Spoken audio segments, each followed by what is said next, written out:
தேவனுடைய பரிசுத்த நாமத்திற்கு எல்லா கனமும் மகிமையும் துதியும் ஸ்தோத்திரம் புகழும் உண்டாவதாக. இந்த கமுதி மாரநாதா சபை தலைமை சபையில் அருமையான மூத்த போதகர் செல்ல ஐயா அவர்களுக்கு, சபையவர்களுக்கும் குழு நண்பர்களுக்கும் என்னுடைய பணிவான வணக்கத்தையும் நன்றி நான் தெரிவித்துக் கொள்கிறேன். பல முறை இங்கே வந்து பேசியிருக்கேன். வளைகுட சபையிலையும் கூட என்னைய ஐயா கன்வென்ஷனில் பயன்படுத்தியிருக்கிறார். கிராம சபைகளையும் கூட சுவிசேஷ கூட்டங்களில் என்னைய பயன்படுத்தியிருக்கிறார். நீண்ட இடைவெளிக்கு பின்பு இந்த நாளிலே உங்களோடு கூட தேவ வார்த்தைகளை பகிர்ந்து கொள்ளவும், ஐயாவை பார்த்து நேரடியாக நலம் விசாரிக்கவும் ஆண்டவர் என்னை அழைத்ததுக்காக நான் நன்றி சொல்கிறேன். கடந்த நாட்களிலே அவர் வந்து ஹாஸ்பிட்டலில் மிகுந்த துன்பங்களோடு கூட காணப்பட்டது எனக்கு தெரியல. தெரிஞ்சுதான் அங்கங்கே பக்கத்தில் நான் வந்து பார்த்துருக்கேன். அதன் பிறகு எனக்கு தெரிஞ்சாலும் அவரோட தொலைபேசியில் ஃபோன் பண்ணும்போது மற்றவர்களுக்கு தொந்தரவு கொடுக்காத அளவில் இருக்கக்கூடிய ஒரு தேவ மனுஷன், யாருக்கும் பாரம் இல்லாதபடி வாழுகிறவர், அன்பின் கடனே எல்லாமே வேறு எந்த வகையிலையும் கடன்படக்கூடாது என்ற ஒரு கொள்கையோடு ஒரு தேவ மனுஷனை பல ஆண்டுகளாக ஐயாவை மாதிரியாக காண்கிறேன். எத்தனையோ ஊழியர்களை நான் குறை சொல்வதுண்டு, வேதனைப்பட்டு வைவதுண்டு, திட்டுவதுண்டு. இன்றைக்கு நிலைமை அப்படி இருக்கிறதுனால ஆண்டவருடைய பக்தி வைராக்கியம் ஆலயத்தை சுத்திகரித்தது போல, கள்ளர்களை வியாபாரிகளை துரத்துவது போல இன்றைய தேவ சபைகளை அலக்களிக்கும்படி ஏறக்குறைய 90% போதகர்கள் வந்து இன்றைக்கு அநியாயங்களும் அக்கிரமங்களும் செய்து இருப்பதனாலே அவைகளை அறிந்த தேவ பிள்ளைகள் சும்மா இருக்க முடியாது. அந்த வகையில் யூடியூப்லேயும் செய்தி கூட்டங்கள்லையும் தொடர்ந்து நான் கண்டனை பண்ணி பேசிகிட்டு இருக்கேன். பொதுவாக என்னை அதிகமாக கூப்பிட மாட்டாங்க இப்போ பேசுகிறதுனால. ஆனால் அப்படி இருந்தும் என்னை நேசிக்கிறார், கூப்பிடுறார், பேச வைக்கிறாருன்னா ஒத்த கருத்து உள்ள ஒரு ஆத்மா பாரம் உள்ள ஒரு தேவ மனுஷனை நான் காண்கிறேன். இந்த நாளிலும் கூட சுகத்தோடு பலத்தோடு ஐயாவை காண்பதோடு கூட தேவனுடைய வார்த்தைகளையும் கூட பகிர்ந்து கொள்ள கிருபை கொடுத்ததுக்காக நான் ஆண்டவருக்கு நன்றி சொல்றேன். இன்றைக்கு உங்களோடு கூட தேவனுடைய வார்த்தைகளை பகிர்ந்து கொள்ள இன்னைக்கு தேவனுடைய வார்த்தைகளுடைய தலைப்பு 3 விதமான காலங்கள். இன்று தேவனுடைய வார்த்தைகளுடைய தலைப்பு 3 விதமான காலங்கள்.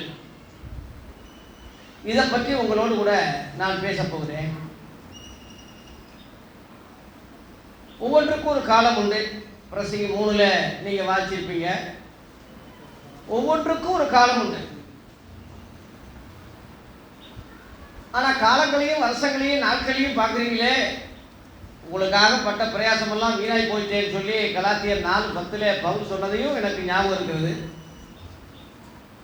சாஸ்திரங்களை பார்க்கறது, குறியை பார்க்கறது, நல்ல காலம் கெட்ட காலம் பார்க்கறது பற்றி தான் அங்கே பவுல் சொன்னானே தவிர நாட்களை நிதானிக்கிறத பற்றி அறிகிறத பற்றி சொல்ல வரல பவுல். நாட்களையும் வருஷங்களையும் குறிக்கிறதாக, காலங்களையும் குறிக்கிறதாக இருக்க கடவுள்னு சொல்லி ஆதியாகமம் 1:14 நட்சத்திரங்களை ஆண்டவர் படைத்து வைத்தார். எங்களுடைய முன்னோர்கள் மூதாதையர்கள்லாம் குறி சொல்லக்கூடிய கம்பளத்து நாய்க்குமார்கள். பாஞ்சாலங்குறிச்சியிலே எங்கள் பூர்வீகம். கட்டபொம்மனை கயத்தாரில் வெள்ளைக்காரங்க தூக்குல போட்ட பிறகு அங்கேருந்து ஓடி வந்து மதுரையில் தேனி ரோட்டில் பிச்சைப்புள்ள சாவடியில் நாங்கள் குடியிருந்தோம். 1947 சுதந்திரம் பெற்ற பிறகு நேரு, காமராஜர், இந்திரா காந்தி எல்லாம் மதுரைக்கு வந்தது போது நாங்கள் மனு கொடுத்தோம். எங்கள் சொந்தக்காரங்கெல்லாம் மனு கொடுத்தோம். ஐயா, நாட்டுக்கு சுதந்திரம் பெற்ற நாங்கள் கட்டபொம்மை தூக்கில் போட்ட எங்கள் சந்ததி இன்னைக்கு நாடு சுதந்திரம் ஆயிடுச்சு. முதல்ல குரல் கொடுத்தது எங்கள் மூதாதையர் தான். நாடு சுதந்திரம் அடைஞ்சாலும் எங்களுக்கு சுதந்திரம் இல்லாமல் அனாதிகளாக நாங்கள் சுற்றிட்டு இருக்கிறோம். எங்கள் குலதெய்வம் ஜக்கம்மா பேரை சொல்லி அருள் வாக்கு குறிகளை தோசிகளை சொல்லி நாங்கள் அனாதிகளை போல இருக்கிறோம்னு சொல்லி அவங்க சொன்னாங்க. சரி, இப்போ உங்களுக்கு என்ன செய்யணும்னு கேட்டதுக்கு எங்களுக்கு சொந்த இடம் வேணும் வீடு கட்டுறதுக்குன்னு சொல்லும் போது பறவை பக்கத்தில் திண்டுக்கல் ரோட்டில் பறவை கம்மான்னு ஒரு கம்மா இருக்கு. அதில் பவர் ஹவுஸில் வேலை நடந்துட்டு இருக்கு. அப்போ அந்த கறியெல்லாம் கொட்டுவாங்க ஒரு ஓரமாக. அந்த இடத்துல ஒரு 7 ஏக்கர் சென்று 7 ஏக்கர் இடத்த சொந்தமாக உங்களுக்கு பட்டாய போட்டு கொடுக்குறோம், நீங்கள் அங்கே வீடு கட்டிப்பீங்கன்னு சொல்லி அவங்க சொன்னதுக்கு கிணங்க உற்பத்தியானது தான் அந்த சத்தியமூர்த்தி நகர். நீங்கள் சத்தியத்துக்கு கட்டுப்பட்டவங்க, சத்தியமாக இருங்க. காமராஜருடைய தலைவர் சத்தியமூர்த்தி, அந்த பேரை வச்சு ஊரை உருவாக்குனாங்க. அங்கே தான் நான் பிறந்தேன். எங்களுடைய முன்னோர்கள் முழுவதும் அருள்வாக்கு சோசின்னு சொல்லக்கூடிய ஜக்கம்மா பேரால் அருள்வாக்கு சொல்லக்கூடிய கம்பளத்து நாயக்கர்கள், சாமக்கோடாகி.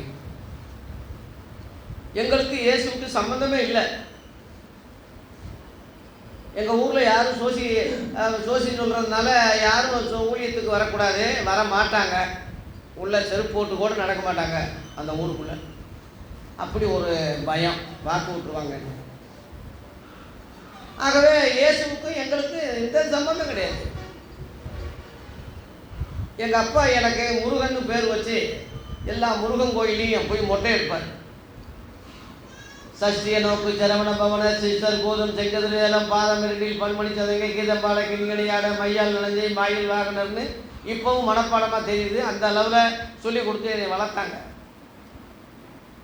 குடும்பமே அழிஞ்சிருச்சு. ஒரு ஜமீன் மாதிரி வசதியாக இருந்த குடும்பம் நாங்கள். எங்கள் அப்பா ஃபைனான்ஸ் பண்ணிக்கிட்டு இருந்தார்.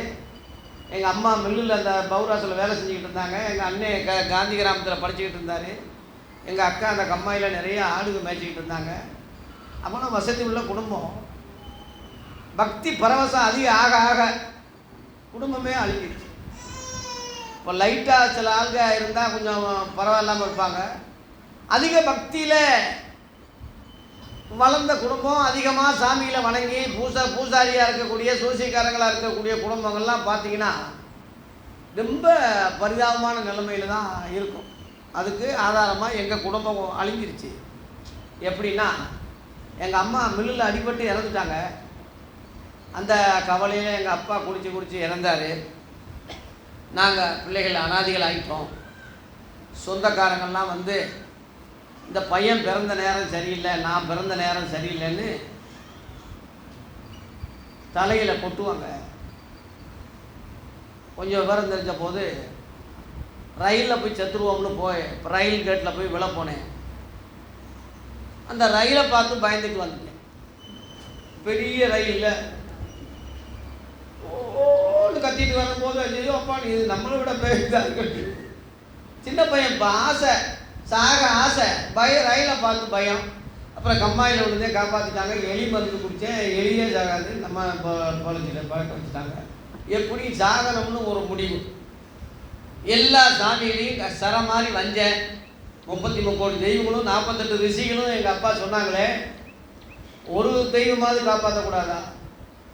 உலகத்தில் கடவுளே இல்லை, சாமியே இல்லைன்னு சொல்லி சரமாரி சபிக்க திட்ட வைய இப்படி நான் முற்படும் போது ஆலூர் கோயில் திருவிழா, சித்திர திருவிழாவுக்கு நாங்கள் போகும்போது கல் அழகரை கைது செய்யன்னு சொல்லி தீக்காக்காரங்க ஒட்டிக்கிட்டு இருக்காங்க போஸ்ட்டு. என்னடா இது இப்படி ஓட்டுறாங்கன்னு சொல்லி, என்னையா இப்படி ஓட்டுறீங்க, கைது செய்யக்கூடிய அளவில் என்ன சார் தப்பு செஞ்சார்? அம்மா ஒப்பாட்டி வீட்டுக்கு போகிறார்ல, எய்ட்ஸ் நோயை பரப்ப வர்றாரு, கைது பண்ணுங்க, கதையின்படி சொல்கிறோம்னு சொன்னாங்க. கடைசியில் விசாரித்தா உண்மையாக தான் இருக்குது. எல்லாரும் அப்படி தான் சொல்கிறாங்க. இப்படியா சாமி வரலாறு? எல்லா முருகன் பிள்ளையார் சாமி வரலாறு முழுவதும் சொல்கிறாங்க. நல்லா இருந்தாலும் கூட கும்பிட முடியாது போல் இருக்கு. அந்த அளவில் ஆபாச கதைகள் நிறைய இருக்கு. அப்போ நான் பரவாயில்ல, எல்லா சாமியிலையும் நம்மளை மாதிரி வஞ்சிக்கிட்டு இருக்காங்கன்னு சொல்லி இவங்க கிட்ட கேட்டேன். ஐயா, நானும் எல்லா சாமியிலையும் திட்டிக்கிட்டு வஞ்சிக்கிட்டு செலுத்திக்கிட்டு தான் இருக்கேன். தனியாக இருந்தால் என்னை வஞ்சா அடிப்பாங்க. உங்கள் கட்சியில் சேர்ந்து வஞ்சா ஒரு ஆதரவு கிடைக்கும். அதனால உங்கள் கட்சியில் சேர்ந்து வையாவான்னு கேட்டு இப்படியா இருந்தாலும் எங்களுக்கு தேவை. பெரியார் கூட உங்கள் ஆள் தான். அவர் பக்தி காசியில் பக்தி முத்தி போய் இப்போ ரிட்டர்ன் ஆகி சாமியே இல்லைன்னு சொல்லி ஆரம்பித்தவர் தான். நீ வா, உன்னை பெரிய அளவில் உருவாக்கிடுவோம்னு சொல்லி எல்லா சாமி புராணங்களையும் எல்லாம் சொல்லி வைகிறாங்க. எல்லாம் சந்தோஷமாக நானும் வைகிறேன். இயேசு மட்டும் வையாமல் இருக்கிறதை கண்டேன். இயேசு வையலை. நல்லா கவனித்தேன். இயேசுனாலே எங்களுக்கு பிடிக்காது, எங்கள் இடத்துக்கே பிடிக்காது. ஏன்னா வெள்ளைக்காரங்க கட்டணங்களை தூக்கு போட்டதுனால வெள்ளைக்காரங்க சாமின்னு சொல்லி ஒரு தப்பான ஒரு எண்ணம். அதனால ஏன் இயேசுவை மட்டும் வையாமல் இருக்கீங்கன்னு ஒரு ஐயா கிட்ட கேட்டேன். அவர் தான் என் சுவிசேஷம் சொன்னார். முத என்ன சொன்னார்னா, தம்பி, இயேசு நல்லவர்ப்பா, அவரை எதுக்கு வையணும்னு சொன்னார். இயேசு நல்லவர்னு சொன்னது முத கிறிஸ்தவன் இல்லை, ஊழியர் இல்லை, யாரும் எந்த விசுவாசியும் சொல்லலை. கடவுளே இல்லைன்னு சொல்லக்கூடிய வாயிலிருந்து இயேசு நல்லவர்னு சொல்றாரு. அது எப்படி நீங்க நல்லவர்னு சொல்லலாம்? இல்லைப்பா, நல்லவர், புரட்சி வீரர், பணக்காரங்களை எதிர்த்தாரு, மதவாதிகளை எதிர்த்தாரு. அதனால அநியாயமாக செல்வங்கள் அறிஞரை கொண்டுட்டாங்க அவரை. ஆனால் அவரை கடவுளாக கும்பிட்டுக்கிட்டு இருக்கிற கிறிஸ்தவர்களைத்தான் நம்ம வையணுமே தவிர இயேசுவை வையணும்னு அவசியம் இல்லை. நல்லவன். எனக்கு அன்னையிலிருந்து ஒரு சவால். இயேசுவை இப்போ குற்றம் கண்டுபிடிச்சி நம்ம முறைப்படி வையணும் அப்படின்னு ஒரு தீர்மானம். ஏன்னா எல்லா புராண கதைகளையும் சொல்லி சொல்லி சொல்லி சொல்லி அந்தந்த சாமியில் அவங்க விமர்சனம் பண்ணுறாங்க இல்லையா? அதுபோல் இப்போ இயேசுவை புராணங்களை பார்க்கும்போது, இவருடைய கதையை பார்க்கும்போது, வரலாறை பார்க்கும்போது குறைகள் இருக்கத்தானே செய்யும், குற்றங்கள் இருக்கத்தானே செய்யும். புத்தன் இயேசு காந்தின்னு சொல்லி இயேசுவை புத்தன் இயேசு காந்தின்னு சொல்கிறாங்க இல்லையா? புத்தன் எடுத்துக்கிட்டால் ஏகப்பட்ட அறியாமல் இருக்குது. காந்தி எடுத்துக்கிட்டால் ஆரம்பத்தில் ஏகப்பட்ட சேட்டைகள் பண்ணியிருக்காரு. அது மாதிரி இயேசுவும் ஆரம்பத்தில் இருக்கத்தானே செய்யும், லீலைகள் இருக்கத்தானே செய்யும். மனுஷனாக பிறந்தவன் எவன் நல்லவனாக இருக்கான். அதனால முறைப்படி படித்து ஆதாரத்தோடு வைக்கக்கூடாதுன்னு சொல்லி தீர்மானம் பண்ணி அவர் வாழ்க்கை வரலாறு என்னன்னு கேட்டேன். புதிய ஏற்பாடுன்னு சொன்னாங்க. புதிய ஏற்பாடு வாங்கி படிப்போம்னான்னு சொல்லி கிதியோன் இன்டர்நேஷனல் ஒரு புதிய ஏற்பாடு போடுவாங்க. பொதுவாக அந்த காலத்தில் இப்பயும் இருக்குது. ஒரு டைரி மாதிரி சிகப்பாக ஒரு லைட்டு ஒரு ஒரு குத்துவிளக்கு மாதிரி ஒரு சின்ன ஒரு ஓரமாக ஒரு சிம்பல் போட்டு ஒரு கிதியோன் இன்டர்நேஷனல் வெளியிட்ட ஒரு புதிய ஏற்பாடு கொடுத்தாங்க. அதான் சரி, சந்தோஷமாக ஆதாரத்தோடு முறைப்படி படித்து வைவோம்னான்னு சொல்லி ஆரம்பத்தில் படிக்கும்போது தலையை சுற்றிடுச்சு. ஆபிரகாமின் குமாரனான தாவீதின் குமாரனான இயேசு கிறிஸ்துவுடைய வரலாறுன்னு சொல்லி அதில் 1ஆம் வசனத்தில் வருது. யாருக்குடா ஒரு குமாரன்? ஆபிரகாமுக்கு குமாரனா, இல்லை தாவீதுக்கு குமாரனா, இல்லை மரியாதைக்கு தான் சொல்கிறாங்க இவரு குமாரனா, யோசேப்பு குமாரனா, இல்லை தேவகுமாரன் குமாரனா, என்ன ஒன்றுமே இப்படியா போட்டிருக்கு. அப்புறம் சரி படிப்பப்படான்னு பார்த்தா ஆபிரகாம் ஈசாக்கை பெற்றான், ஈசாக்கு யாக்கோவை பெற்றான், யாக்கோப்பு 12 பிள்ளைகளை பெற்று தள்ளலான்னு ஆம்பளைகளே பெற்ற மாதிரி வருது. இது என்ன கொடுமையாக இருக்குது? நம்ம புராணத்தில் கூட இந்த அநியாயம் இல்லையே. நெத்தியில் பிறந்தா, கன்னத்தில் பிறந்தா, தொடையில் பிறந்தாங்கலாம் இருக்குது. ஆம்பளையை பெற்ற மாதிரி எங்கடா எங்கள் புராணத்தில் இருக்குன்னு சொல்லி ஒரு ஐயா கிட்ட கேட்டேன். ஐயா, இப்படி ஆம்பளையே பெற்ற மாதிரி ஆபிரகாம்னா ஆம்பளை தானே, ஈசாக்கு ஆம்பளை தானே, யாக்கோப்பு ஆம்பளை தானே, பெத்தான் இருக்கு, அப்படி பெற்றிருக்காங்களா ஆம்பளைன்னு சொல்லும்போது ஒன்று தெரிஞ்சால் அவர் நல்லா சொல்லணும், இல்லாட்டா பேசாமல் போகணும். அவர் சொன்னார், தம்பி, பழைய ஏற்பாட்டு காலத்திலே ஆம்பளை தான் பெற்றிருக்காங்க, புதிய ஏற்பாட்டு காலத்தில் தம்பி மாறிடுச்சு. இப்படி சொல்லுவானா ஐயா? இதோடு நிறுத்திவோம் நினைச்சாலும் முறைப்படி ஒரு தெரியாமல் எப்படி நம்ம வைக்கிறது அப்படியே சுதாரிச்சு படிப்போம்னான்னு பார்க்கும்போது 18ஆம் வசனம் மத்தேயு 1:18 நல்லா விளங்குது.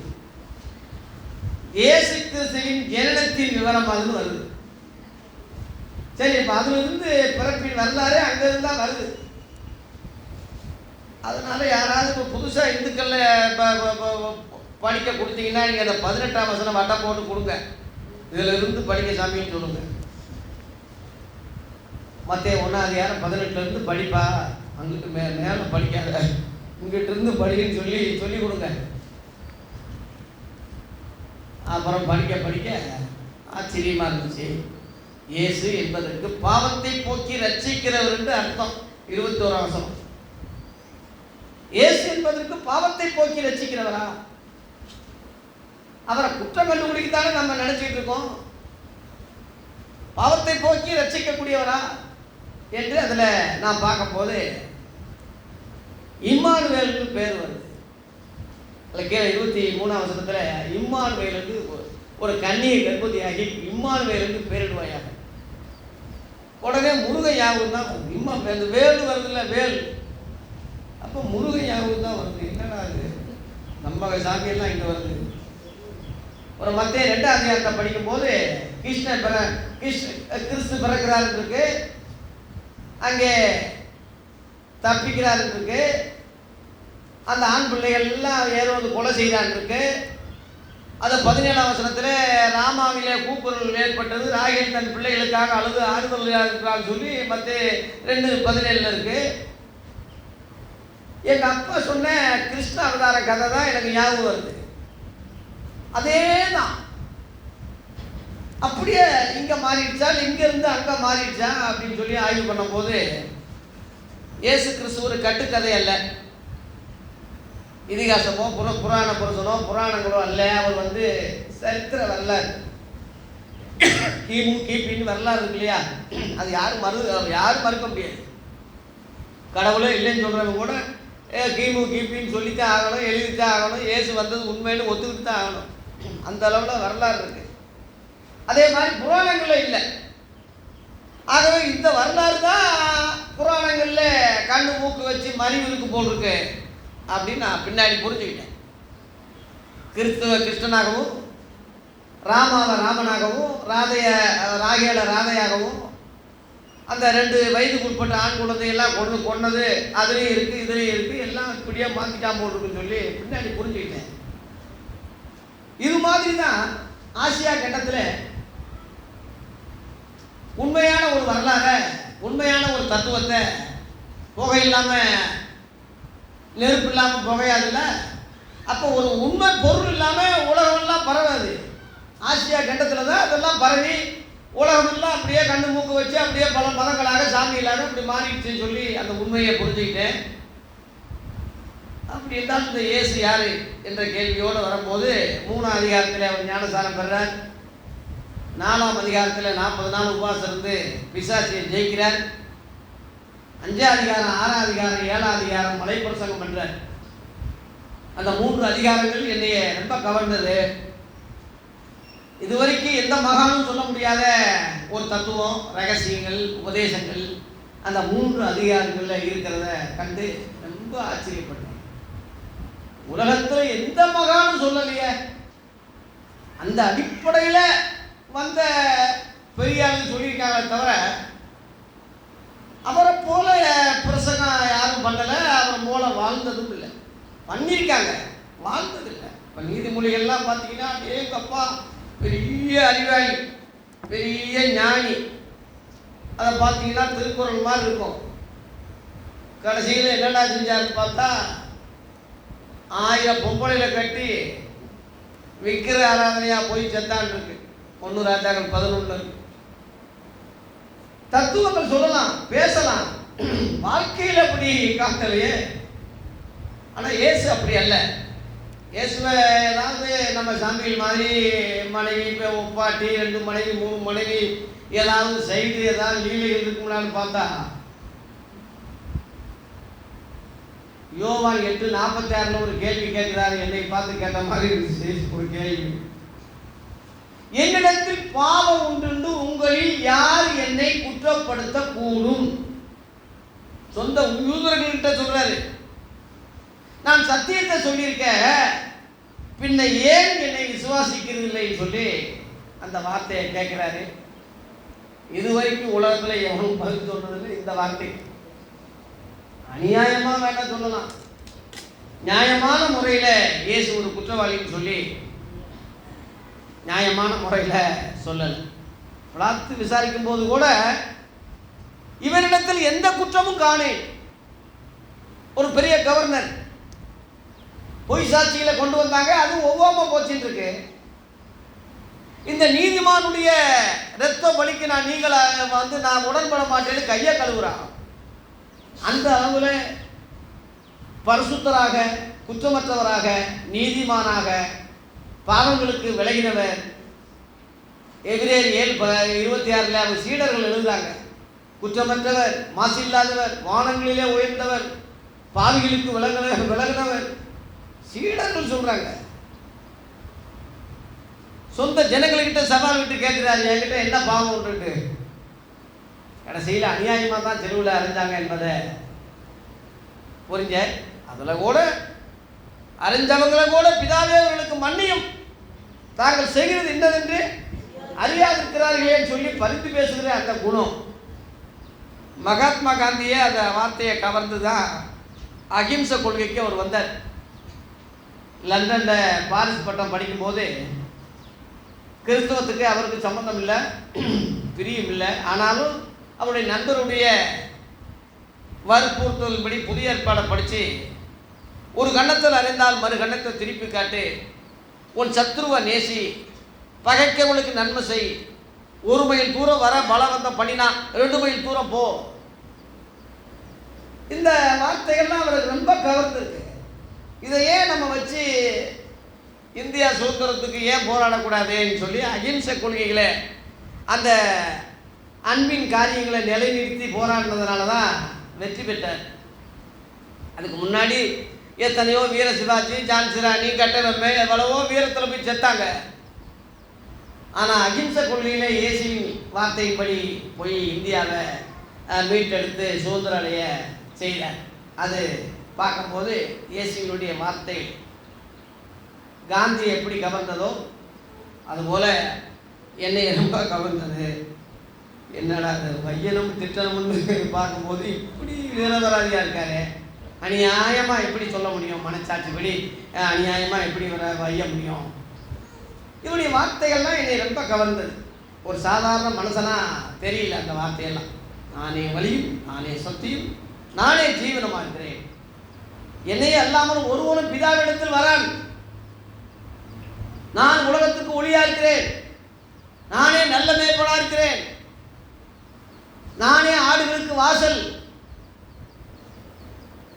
வருத்தப்பட்டு பார சுமப்புறீர்கள் எல்லாரும் என்னிடத்தில் வாருங்கள். யார் சொல்லுவாங்க இதை? அப்ப இவர் யாரு? ஒரு மனுஷன் யாரும் சொல்ல முடியாத இந்த வார்த்தைய. அப்ப இவர் யாரா இருக்கணும்? இறைவா, கடவுளே, ஒரு கடவுள் இருந்தா எனக்கு வெளிப்படுத்துங்க, எனக்கு ஒன்றும் தெரியாது. ஏதோ ஒரு கோபத்தில் இவரை வையனும் நினைச்சினேன் தவிர மற்றபடி கடவுளுக்கு எனக்கு ஒன்றும் இது இல்லை. அப்படி கடவுள் இருந்தால் எனக்கு வெளிப்படுத்துங்க, இவர் யாருன்னு எனக்கு காட்டுங்கன்னு சொல்லி மனசுக்குள்ளேயே ஜெபம் பண்ணிட்டு தொடர்ந்து படிக்கும்போது யோவான் 1 அதிகாரம் எனக்கு கண்களை திறந்தது. ஆதியிலே வார்த்தை இருந்தது, அந்த வார்த்தை தேவனிடத்தில் இருந்தது, அந்த வார்த்தை தேவனாக இருந்தது, அவர் ஆதியிலே தேவனோடு இருந்தார், சகலமும் அவர் மூலமாய் உண்டாயிற்று, உண்டானதொன்று அவரை அல்லாமல் உண்டாகவில்லை, அவர் உலகத்தில் இருந்தார், உலகம் அவர் மூலமாய் உண்டாயிற்று, உலகமும் அவரை அறியவில்லை. அந்த வார்த்தை மாம்சமாகி கிருபையினாலும் சத்தியத்தினாலும் நிறைந்தவரால் நமக்குள்ளே வாசம் பண்ணினார். அவருடைய மகிமையை கண்டோம். தேவனை ஒருவனும் ஒரு காலம் கண்டதில்லை.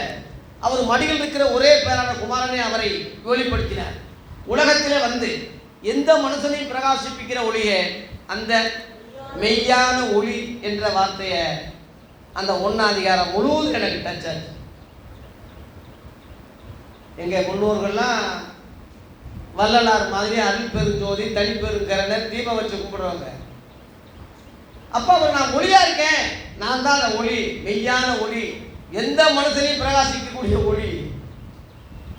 ஆகா, அந்த ஆதியிலே உள்ள அந்த ஆதி வார்த்தை தான் ஓம்னு சொல்கிறோம் நாங்கள். ஓம், ஓம்னா ஆம், ஆதி வார்த்தை, ஆதி சத்தம், ஓங்கார நாதம், அந்த அர்த்தம் அந்த ஓம்னு சொல்கிறதுக்கு. அப்போ அந்த ஆதி வார்த்தை தானே மாம்சமாக வந்தாருன்றிருக்கு. இவர் தானே ஒளியா மெய்யான ஜோதியாக இருக்காருன்னு சொல்லியிருக்கேன். ஆகா, இப்படிப்பட்டவரையா நம்ம குறை சொன்னோம், நினைச்சோம். அப்போ என் கண்களை கடவுள் திறந்தார். என்னுடைய 17-18 வயசில் 1982 இயேசுவை குலதெய்வமாக, இரட்சகராக, மீட்பராக, தேவகுமாரனாக முழு மனதோடு ஏற்றுக்கொண்டேன். அந்த நாள் முதற்கொண்டு இயேசுவை பற்றி சொல்லாமல் இருக்க முடியல. என்னுடைய ஜனங்கள்லாம் ரொம்ப எதிர்ப்பாளர்கள் இல்லையா, சொல்லாமல் இருக்க முடியல. எப்படி ஒரு குடிகாரன் ரொம்ப போதை ஆகிட்டா அதனால் எப்படி இருக்க முடியாத, அது மாதிரி ஆவிக்குரிய வகையில் நம்ம ஆவிக்குரிய போதையில் வரும்போது குடிகாரங்கன்னு சொல்லி சொன்னாங்க இல்லையா, பரிசுத்தாவியில் நிரம்பி அவங்க அந்நிய பாஷை பேசிகிட்டு இருந்தால் மதுவானதுனால வெறி கொண்டு ஓடுறாங்களான்னு சொல்லி அப்போஸ்தலர் 2ஆம் அதிகாரத்தில் பேசலையா அப்போஸ்தலர்களை. அந்த மாதிரி இது ஒரு ஆவிக்குரிய போதை, பேசாமல் இருக்க முடியாது. எல்லாருக்கும் சொல்ல ஆரம்பிச்சிட்டேன், இந்த ஊர் ஜனங்களுக்கெல்லாம் சொல்ல ஆரம்பிச்சிட்டேன், என் நண்பர்களுக்கெல்லாம் சொல்ல ஆரம்பிச்சிட்டேன், என் வீட்டில் உள்ளவன் எல்லாருக்கும் சொல்ல ஆரம்பிச்சிட்டேன். பெரிய ஒரு எழுப்புதல், மாபெரும் ஒரு எதிர்ப்பு, எழுப்புதல் ரெண்டுமே இருந்தது. எல்லாம் சொல்ல டைம் இல்லை, நேரம் போதாது, சேதி இல்லாமல் போயிடும். அதனால் என்னுடைய பேக்ரவுண்டை உங்களுக்கு ஒரு புதுசாக சிலர் வந்திருப்பீங்க, என்னுடைய சாட்சிக்காக இதை சொன்னேன். அந்த நாள் முதற்கொண்டு ஏறக்குறைய 40 ஆண்டு காலமாக முழு நேர ஊழியத்தில் சிஎஸ்ஐ போதகராக போனேன். 84 போத்திராஜில்னு ஒரு பிஷப் இருந்தார். அவர் தெலுங்குலேருந்து ரசிக்கப்பட்டதுனால என்னைய பிரியப்பட்டு மதுரை ஜார்ஜ் ஆலயத்தில் என்னைய உதவி ஊழியராக சேர்த்து ட்ரைனிங் கொடுத்து என்னை படுக்க வச்சு அப்புறம் மிஷனரியாக போய் அப்புறம் போதகராக்குனாங்க. சாத்தூரில் என்னை அனுப்புனாங்க. நல்லாஞ்சிட்டுப்பட்டி, இருக்கங்குடி, மம்சாபுரம் 18 பட்டிகள் நம்ம ஆளுங்க இருக்காங்க இல்லையா, அங்கே போய் ஊழியத்துக்கு இது பண்ண ஆரம்பித்தேன் நான். செல்லையா, அங்கே செல்லையா ஐயா இருக்கார், செல்லப்பா மாதிரி. சாத்தூர் செல்லையான்னா உங்களுக்கெல்லாம் தெரியும். அவர் மகன் ஜாவி மானுவேலு சபையை நடத்தி அவர் இறந்துட்டார். இப்போ அவங்க தங்கச்சி ஃபீலாக நடத்திக்கிட்டு இருக்காங்க.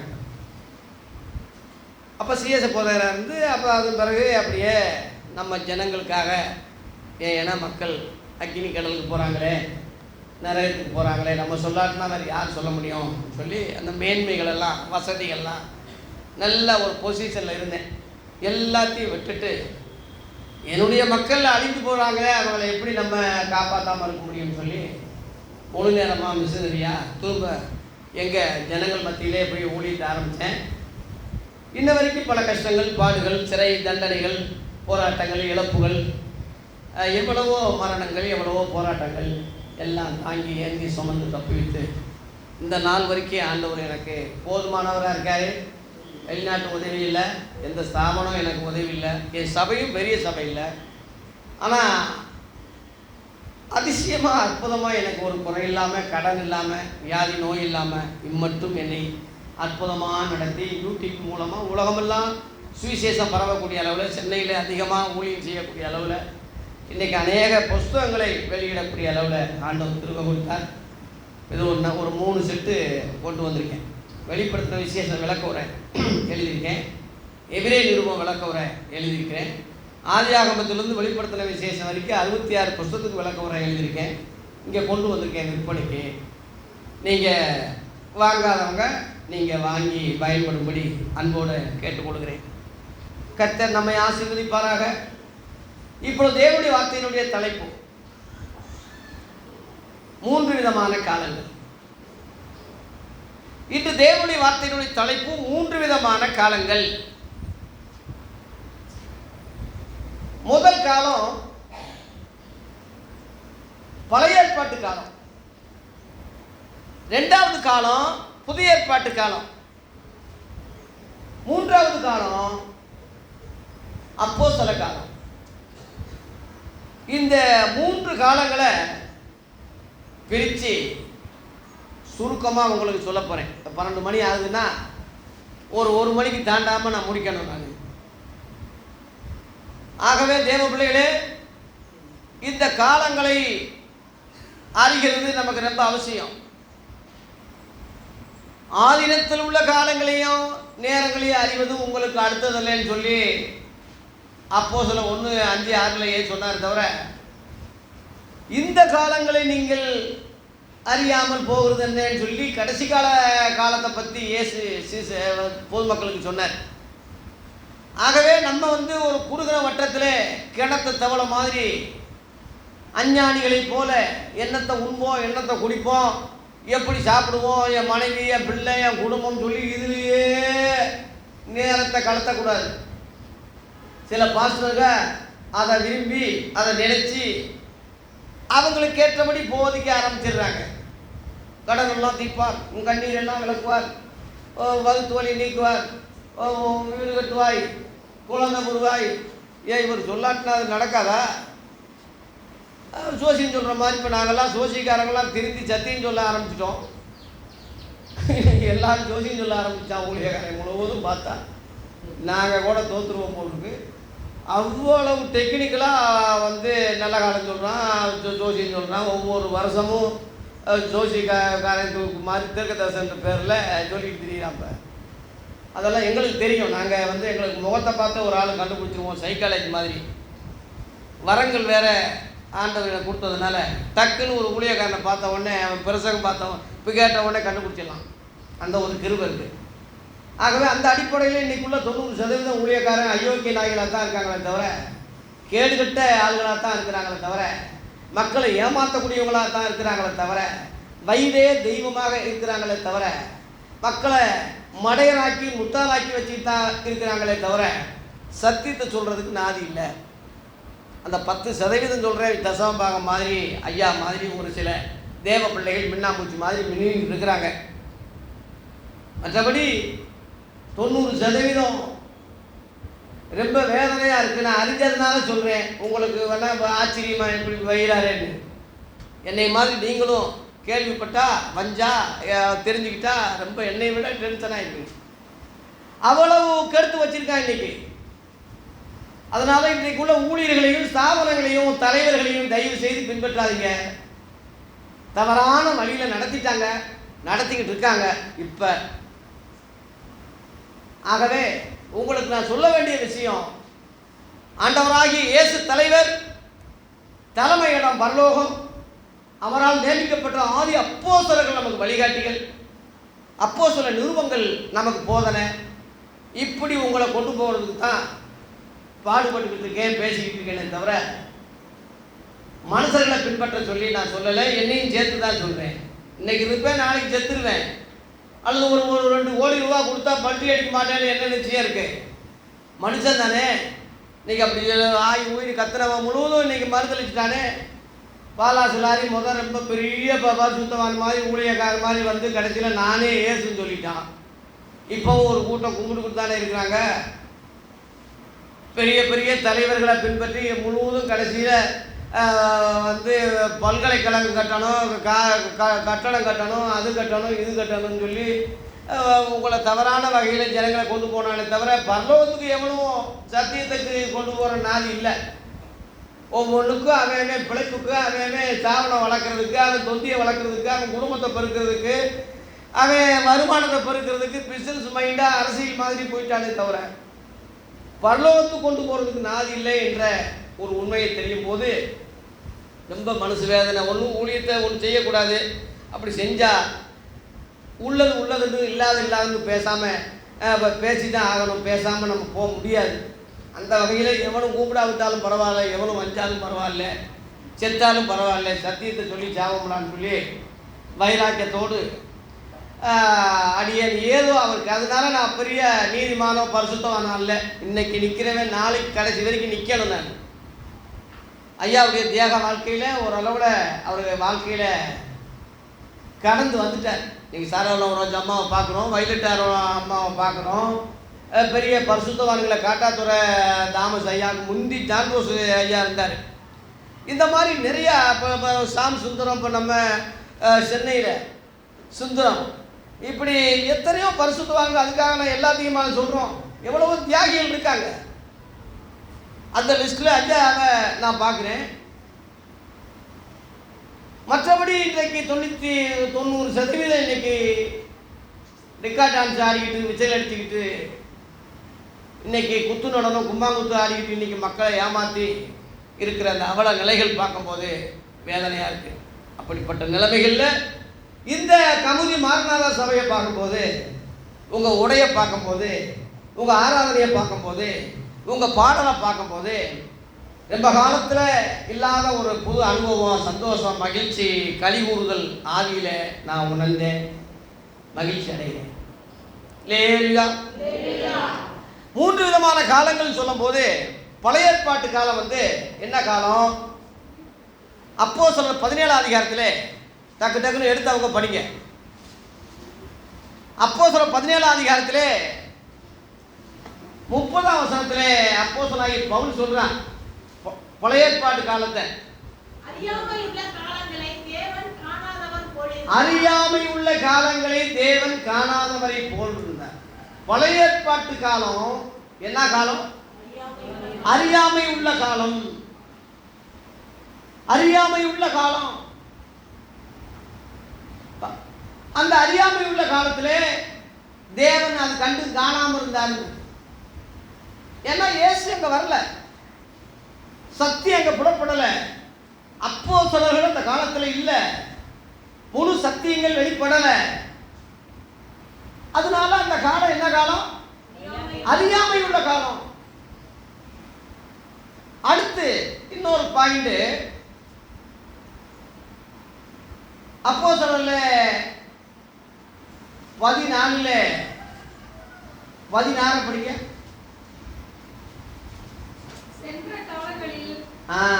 அது என்ன காலம்? சென்ற காலம். அதாவது கரண்ட்ல இருக்கிற காலம் இல்ல, சென்ற காலம். முடிஞ்சு போச்சு. அது 2023 காலண்டர் முடிஞ்சிருச்சு. 2024 காலண்டர் இப்ப கரண்ட்ல இருக்கு. அதுவும் வசனம் தானே, அதுவும் கடவுளுடைய வார்த்தை தான் சொல்லி அதையும் நம்ம பின்பற்றுவோம்னான்னு சொல்லி இன்னைக்கு 2023 வருஷத்துல நீ காலண்டரை பார்த்துக்கிட்டு தேதியை கொடுப்பாயானா, தேதியை எழுதுவாயானா, அதில் உள்ளது பின்பற்றுவோம்னு சொல்லி சொல்லுவாயானா, உன்னை மெண்டல் ஆஸ்பத்திரிக்கு சேர்க்கணுமே தவிர வேற வகையில் உன்னை எப்படி சேர்க்க முடியும்? அந்த மாதிரி சென்ற காலத்தை, அறியாமை உள்ள காலத்தை உள்ள பிரமாணங்களை, கட்டளைகளை அன்னைக்குள்ள தற்கூறிகளுக்கு, அன்னைக்குள்ள அறிவில்லாத ஆளுகளுக்கு, அன்னைக்குள்ள ஆளுகளுக்கு சொல்லிட்டு உள்ளதை இன்னைக்கு உள்ள திருத்தவன் சொல்லிட்டு இருக்கானா, அவனை என்னடா வையை சொல்றது? அவன் என்ன சொல்றது? இப்ப இன்னைக்கு வாயை திறந்தா பழைய ஏற்பாடு தான் முழுசா பேசுறான். சொல்லுங்க, எந்த எவன் சொல்லாம இருக்கான்னு சொல்லுங்க. சபைகள் முழுவதும் அதைத்தான் பேசுறான். 1.5 மணி நேரம் 1 மணி நேரம் அவன் தாவிது வந்தான், ஆபிரகாம் வந்தான், இவன் வந்தான், எவன் வந்தா நமக்கு என்னடா? அவங்கெல்லாம் நமக்கு முன்மாதிரிகளா, முன்னோடிகளா, வழிகாட்டிகளா? அவங்க கிறிஸ்தவங்களா? போத நான் சொல்றேன், கிறிஸ்தவங்களா? அவங்க இயேசுவா? மத்திய 12ஆம் அதிகாரத்தில் இயேசு என்ன சொல்றாருன்னா, தேவாலயம் தேவாலயம் சொல்லிக்கிட்டு இருக்கீங்க, தேவாலயத்தில் பெரியவருங்க நின்றுகிட்டு இருக்கேன்னு சொல்றாரு. பெரிய திரகதரிசின்னு சொல்லிக்கிட்டு இருக்கீங்க, யோனாவிலும் பெரியவர் நின்றுகிட்டு இருக்கேன், பெரிய சாலமோன்னு சொல்றீங்க, சாலமோனிலும் பெரியவர் இங்கே நின்றுகிட்டு இருக்கேன்னு சொல்றாரு. எவனும் என்ன ஏதுன்னு கேட்கல, அதைத்தான் பார்க்கறானே தவிர இயேசுவை எவனும் பார்க்கல. இந்த கொடுமை இன்னைக்கு நடந்துகிட்டு இருக்கு சபைகள்ல. நான் அதுதான் வேதனையோடு சொல்றேன். அதெல்லாம் முடிஞ்சு போன விஷயம்ப்பா. சென்ற காலம் முடிஞ்சிருச்சு, சென்றது முடிஞ்சு போச்சு. அது அதுல ரகசியங்கள் வெளிப்படல. மோசே என்ன நம்ம ஆளா? மோசே லேவி ஜாதி வெறி பிடிச்சவன்ல, லேவி கோத்திரம் உள்ளவன் தான் ஊழியத்தில் எடுத்தான். அவன் ஒரு லேவியரு. புறச்சாதிகள்லாம் எவனும் போகக்கூடாது, எவனும் திங்கக்கூடாது, எங்கேயும் போய் எவனுக்கும் தொடக்கூடாதுன்னு சொன்னாங்க. பாபிலோன் குமார்த்தியை குமார்களை வந்து கொல்லணும், அந்த பிள்ளைகளை காலை பிடிச்சி மதுரில் அடிக்கிறவன் பாக்கிவான்னு ஒருத்தன் பாடினாயா சங்கீதத்தில் இருக்கு. பாபிலோன் பிள்ளைகளை சின்ன குழந்தைய பிடிச்சி மோதி மதுரில் அடிக்கிறவன் பாக்கிவானா. வெக்கம் இல்லாமல் இன்றைக்கி நம்ம பாடிக்கிட்டு இருக்கோம், அதையும் பாதிச்சுக்கிட்டு இருக்கோம்னா என்னடா உங்களை சொல்கிறது? பூர்வ காலம் பழைய ஏற்பாடு ஒரு முக்காடு. 2 கொரிந்தியர் எடுங்க, 3 அதிகாரம் 14-15 படிக்க. அவர்களுடைய மனது, பழைய ஏற்பாட்டுக்காரங்களுடைய மனது கடினப்பட்டது. இந்த நாள் வரைக்கும் பழைய ஏற்பாடு வாசிக்கப்படுகையில், அந்த வார்த்தை அப்படியே பழைய ஏற்பாடுலே போகும். பழைய ஏற்பாடு வாசிக்கப்படுகையில் அந்த முக்காடு இன்னும் நீங்காம இருக்கு. அது எங்க வந்தா நீங்கும்? கிறிஸ்துவினால தான் நீக்கப்படுது. கர்த்தரே ஆவியான 17 ஆவியானவர் எங்கேயோ அங்கதான் இந்த பழைய ஏற்பாட்டிலிருந்து என்ன உண்டு? அந்த ஆவியானவர் தான் 18 மகிமையின் மேல் மகிமை அடைந்து மறுரூபணை செய்வார். மோசேயினுடைய ஊழியம் மரணத்துக்கு ஏதுவானதுன்னு போட்டிருக்கு. அதுலேயே 6ஆம் வசனம் 7ஆம் வசனம் பார்த்தீங்கன்னா மரணத்துக்கு ஏதுவான ஊழியம் செய்தான், எழுத்துக்குரிய ஊழியம் செய்தான். எழுத்து கொள்ளுகிறது, ஆவிதான் உயிர்ப்பிக்கும். எவன் இன்னைக்கு நிருபங்களை படிக்கிறான்? அப்போஸ்தலரை எவன் பின்பற்றான்? எதுக்கு எடுத்தாலும் அவன் சொன்னான், இவன் சொன்னான், அவன் சொன்னான். குடும்ப முகாம் நடத்தினா நகோமியா சொல்றான், யா முன்மாதிரி உள்ள ஆவிக்குரிய தாயா ரூத்து. என்ன சொல்லிச்சு அந்த பொம்பளை?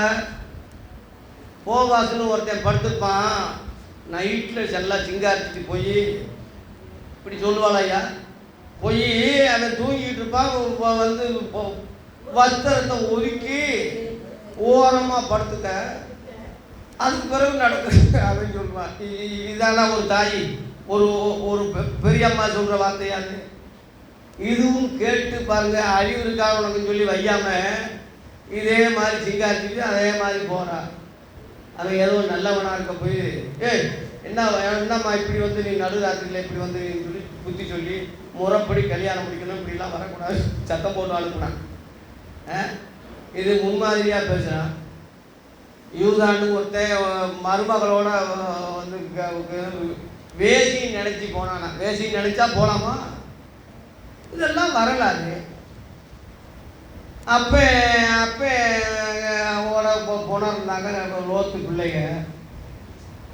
என்னடா அதெல்லாம் முன்மாதிரி? கிறிஸ்தவங்களுக்கு முன்மாதிரியா? எபிரேயர் 11 அதிகாரம் பழைய ஏற்பாட்டு பட்டியல், விசுவாச பட்டியல். பெரிய பெரிய ஆள்கள் எல்லாம் அங்கே வர்றாங்க.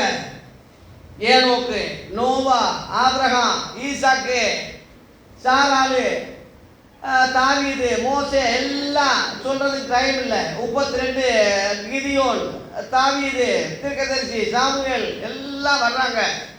39:40 ஒரே அடி. எவனாவது அதை சிந்திக்கிறானா? 39:40 இவர்கள் எல்லாரும் விசுவாசத்தினாலே நச்சாட்சி பெற்றிருந்தும் வாக்குத்தத்தம் பண்ணப்பட்டதை மனசுக்குள்ள வச்சுக்கணும். இவங்க எல்லாரும் விசுவாசத்தில் நல்ல சாட்சி ஒருவேளை பெற்றிருந்தாலும் அடுத்து வாக்குத்தத்தம் பண்ணப்பட்டதை அடையாமையா போயிட்டாங்க, செத்துட்டாங்க. 40 அவர்கள் நம்மை அல்லாமல் பூரணராகாதபடி. அவர்கள்னா யாரு? நம்ம என்ன யாரு சொல்லுங்க? அவர்கள்னா யாரு? நம்ம என்ன யாரு? அவர்கள்னா பழைய ஏற்பாட்டுக்காரங்க, நம்மன்னா கிறிஸ்தவன். கிறிஸ்தவனை விட அவங்க பூரணர்கள் அல்ல. அதானே? கிறிஸ்தவர்களை விட அவங்க பூரணர்கள் அல்ல. கிறிஸ்தவங்களை விட பூர்ணம் அல்லாதவங்களை பூர்ணமாக்கப்பட்ட கிறிஸ்தவங்களுக்கு வழிகாட்டியா, போதனையாக, பாடமாக, மாதிரியாக சொல்லலாமா? இன்னைக்கு சொல்லிக்கிட்டு இருக்கானே, அதெல்லாம் கண்டனத்துக்குரியது. எவன் இன்னைக்கு யோசிச்சு இதெல்லாம் கண்டுபிடிச்சு சொல்ல முடியும்? அவங்க விசுவாசத்தை பின்பற்றுங்க, சாராள் விசுவாசத்தை பின்பற்றுங்க, ஆபிரகாம் தான் அது தகப்பன்னா அந்த விசுவாசம் வேற, புதிய ஏற்பாட்டு விசுவாசம் வேற, பழைய ஏற்பாட்டு விசுவாசம் வேற. அதை புரிஞ்சுக்க. எபிரேயர் 12:1, மேகம் போன்ற இவ்வளவு திரளான சாட்சிகள் நம்மை சூழ்ந்து கொண்டிருக்க, பாரமான யாவற்றையும் நம்மை சுற்றி நெருக்கி இருக்கிற பாவத்தையும் தள்ளிவிட்டு விசுவாசத்தை துவக்கிறவரும் முடிக்கிறதுமாய் இருக்கிற இயேசுவை நோக்கி நமக்கு நியமித்த ஓட்டத்திலே பொறுமையோடு ஓடக்கணும். அல்லேலூயா. புதிய ஏற்பாட்டு காலத்திலே இயேசு கிறிஸ்து விசுவாசத்தை தொடங்குகிறார், அவரே முடிக்கிறார். பழைய ஏற்பாட்டு விசுவாசம் வேற, புதிய ஏற்பாட்டு விசுவாசம் வேற. முதல்ல புரிஞ்சுக்க. புதிய ஏற்பாட்டு விசுவாசம் இயேசுவை தேவகுமாரன் விசுவாசிக்கிற விசுவாசம். பழைய ஏற்பாட்டில் இயேசு கிறிஸ்து தேவகுமாரனா வெளிப்படாதனால அவர் அந்த மாதிரி விசுவாசிக்க வாய்ப்பு இல்லை, முடியல. அதனால அந்த காலம் வேற. அந்த காலம் ஒரு முன்மாதிரியா பின்பற்றக்கூடிய முன்மாதிரியா நம்ம எடுக்காம எச்சரிப்பு உண்டாகும்படி எழுதப்பட்டிருக்குன்னு சொல்லி பவுல் சொல்றான். அந்த மாதிரி விழுந்தாங்க, நம்ம அப்படி விழக்கூடாது. அந்த மாதிரி பரிச்சை பார்த்தாங்க, அதை விழக்கூடாது. அந்த வேஷத்தை நம்ம பண்ணி விழுந்தாங்க, அப்படி வைக்க கூடாது. இந்த மாதிரி நாசமா போனாங்க, போகக்கூடாது. இந்த மாதிரி அப்படி நம்ம ஒரு படிப்பனைக்காக எடுத்துக்கலாமே தவிர அதை நம்ம பின்பற்றக்கூடியதாக எடுத்துக்கொண்டு போதிப்பது வைப்பது அபாயகரமானது, ஆபத்தானது. வெறுங்கையோடு நான் போனேன், பணம் இரு பரிவாரம் எனக்கு தந்தி. அது கருத்து என்ன? அது எதை சொல்லி பாருங்க. யாக்கோப்பு வெறுங்கையோட போனானா, இப்ப இருவரும் பரிவாரம்னா எத்தனை? 4 மனைவி, பிள்ளைக ஒரு 13 பிள்ளைக. அவன் ஆட்டையை போட்ட சொத்து சுகம் எல்லாம் ஏமாத்துறதெல்லாம் ஏகப்பட்ட சொத்துகள்.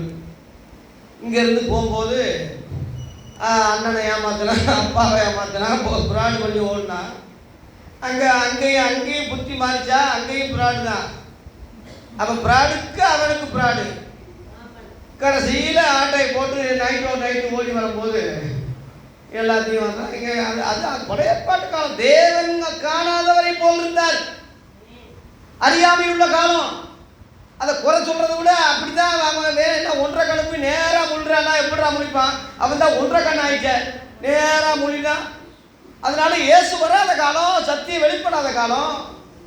நம்ம அதை குறை சொல்லலை, அது அறியாமை உள்ள காலம், சென்ற காலம். இது இயேசு கிறிஸ்துவின் நேரடியாக தரிசனம் பெற்று அவரால் சொன்ன உபதேசம் பெற்ற கிறிஸ்தவர்கள் நம்ம. அவங்களை விட நம்ம பூரணர்கள், அவங்களை விட வளர்ந்தவங்க, அவங்களை விட நம்ம பாக்கியசாலிகள். அவங்க ஜாதி வரி பிடிச்சவன், நம்ம ஜாதி வரி பிடிச்சவனா? இல்லை, சகல ஜாதிகளின் சீசராக்குங்கள்ல சொல்றாரு. ஆண் என்றும் இல்லை, பெண் என்றும் இல்லை, வித்தியாசமே இல்லைன்னு இருக்கு. அங்க வித்தியாசம் பார்க்குறானே, அவன் என்ன வித்தியாசம்? பொம்பளைகளை சேர்க்கக்கூடாது. அதாவது சாப்பிட்ட புருஷர்கள் சிறிகளை தவிர, அதாவது சிறிகள் பிள்ளைகளை தவிர கணக்கில் சேர்த்தது ஆம்பளை தான் சேர்க்கிறான், பொம்பளைகளை சேர்க்கல. அதான் நம்ம காலம். புதிய ஏற்பாட்டில் ஆண் என்றும் இல்லை, பெண் என்றும் இல்லை, கிறிஸ்து இயேசுக்குள்ள எல்லாம் ஒன்றாக இருக்கும். யூதனும் இல்லை, கிரேக்கனும் இல்லை. அங்கே அப்படி கிடையாது. புறஜாதி, அவன் சமாரியர் வீட்டில் சாப்பிடக்கூடாது, அவன் அந்தவன். ஏன் அதை போய் இதில் ஏண்டா கிறிஸ்தவங்களுக்கு ஏண்டா அவன் சொல்ற? சொல்லி இப்போ கிறிஸ்தவங்கள்லாம் பாவம் என்ன ஆகிட்டாங்கன்னா, யூதர்களை போல ஆக்கிட்டான், இஸ்ரவேலர்களை போல ஆக்கிட்டான். கிறிஸ்தவங்க அல்லாதவங்க மாதிரி ஜாதி வரி பிடிக்க வச்சுட்டான். எதுக்கு எடுத்தாலும் ஆசீர்வாதம் சொல்லி அவன் பணக்காரனாகணும், வைக்கணும், எல்லாம் சொத்தை சேர்க்கணும், எல்லாம் திங்கணும்னு சொல்லி எல்லாம் அதையே சொல்லி இருகையோட வறுமையா போனேன் வந்தேன், அல்லையா பாட்டு, எல்லாம் டான்ஸு குத்து. எவனுக்கு அறிவு இருக்கு? எல்லாம் மெண்டல் பையனா தானே இருக்கான். இதெல்லாம் அறிஞ்சவன் எப்படி வையாமல் இருக்க முடியும்? எப்படி நம்ம சொல்லாம எப்படி குறை சொல்லாமல் இருக்க முடியும்? ஆகவே அறியாமை உள்ள காலம், சென்ற காலம். வேணா ஒரு ஊருவா மாதிரி வேணா தொட்டுக்க, இந்த மாதிரி நடந்திருக்குன்னு வேணா சொல்லு. அதையே கடைசி வரைக்கும் 1.5 மணி நேரம் அதுவா பேசுறது. ஆகவே இயேசு விசுவாசத்தை தொடங்குகிறார், அவரே முடிக்கிறார். அந்த விசுவாசம் தான் தேவகுமாரன் இயேசு விசுவாசிக்கிற விசுவாசம். அப்போஸ்தலர் 8ஆம் அதிகாரத்தில் 29 ஆவியானவர் பேசுகிறார், பிடிப்பு கூட ரதத்தோட போய் சேர்ந்துக்கன்னு சொல்லி. அவன் கந்தக மந்திரி எருசலேமிலிருந்து வரும்போது அவன் ஒரு புத்தகத்தை படிச்சுட்டு போனான். உடனே பிலிப்பு போன உடனே சரி அப்போ ஆவியானவர் இதுக்கு தான் அனுப்புனாருன்னு சொல்லி அங்கே சுவிசேஷ சத்தியத்தை சொல்லிட்டு போகும்போது ஞானசானமும் பெறணும்னு சொல்லிட்டான் போட்டுருக்கு. உடனே தண்ணியை பார்த்த உடனே தண்ணி இருக்கேன் ஞானசானம் பெறதுக்கு தடை என்ன அப்படின்னு சொல்கிறான். அவன் சொல்கிறான், நீ முழு மனதோடு விசுவாசித்தால் தடை இல்லைன்னு சொன்னான். அந்த முழு மனதோடு விசுவாசிக்கிறது என்ன அறிக்கைன்னு சொல்லி அதுலேயே நீங்கள் 37 படிச்சீங்கன்னா, இயேசுவை தேவகுமாரன் விசுவாசிக்கிறேன் என்று சொல்லி ரதத்தை நிறுத்த சொல்லி பிலிப்பு மந்தியாகி இருவரும் தண்ணியில் இறங்கினார்கள். பிலிப்பு அவனுக்கு என்ன செய்தான்? ஞானசானம் கொடுத்தான். அவனுடைய அறிக்கை என்ன? இயேசுவை தேவகுமாரன் விசுவாசிக்கிறேன். இந்த புஸ்தகங்கள் எழுதப்பட்ட நோக்கமே அதான். புதிய ஏற்பாடு எழுதப்பட்டது, நிருபங்கள் எழுதப்பட்டது, ஒரே ஒரு காரணம் தெரியுமா? உங்களை ஒரு ஆள் ஒரு புஸ்தகம் எழுதுறாருன்னா ஒரே ஒரு கருப்பொருள் வச்சு தான் இவ்வளவு இருக்கு. ஒரு சினிமா படம் இருக்குன்னா 3 மணி நேரம் ஓடுதுன்னா ஒரே ஒரு கருப்பொருள், ஒரு தத்துவம், கடைசியில் ஒரு தத்துவம். அந்த தத்துவத்துக்காக தான் அத்தனை பிரயாசம், அவ்வளோ செலவு. அதுபோல் இந்த புதிய ஏற்பாடு எழுதுனதுக்கு ஒரே ஒரு தத்துவம் இருக்கு, ஒரே ஒரு காரணம் இருக்கு. தெரியுமா உங்களுக்கு? யோவான் 20ஆம் அதிகாரத்தில் கடைசியில் படிங்க, 20ஆம் அதிகாரம் முடிகிற இடத்துல படிங்க.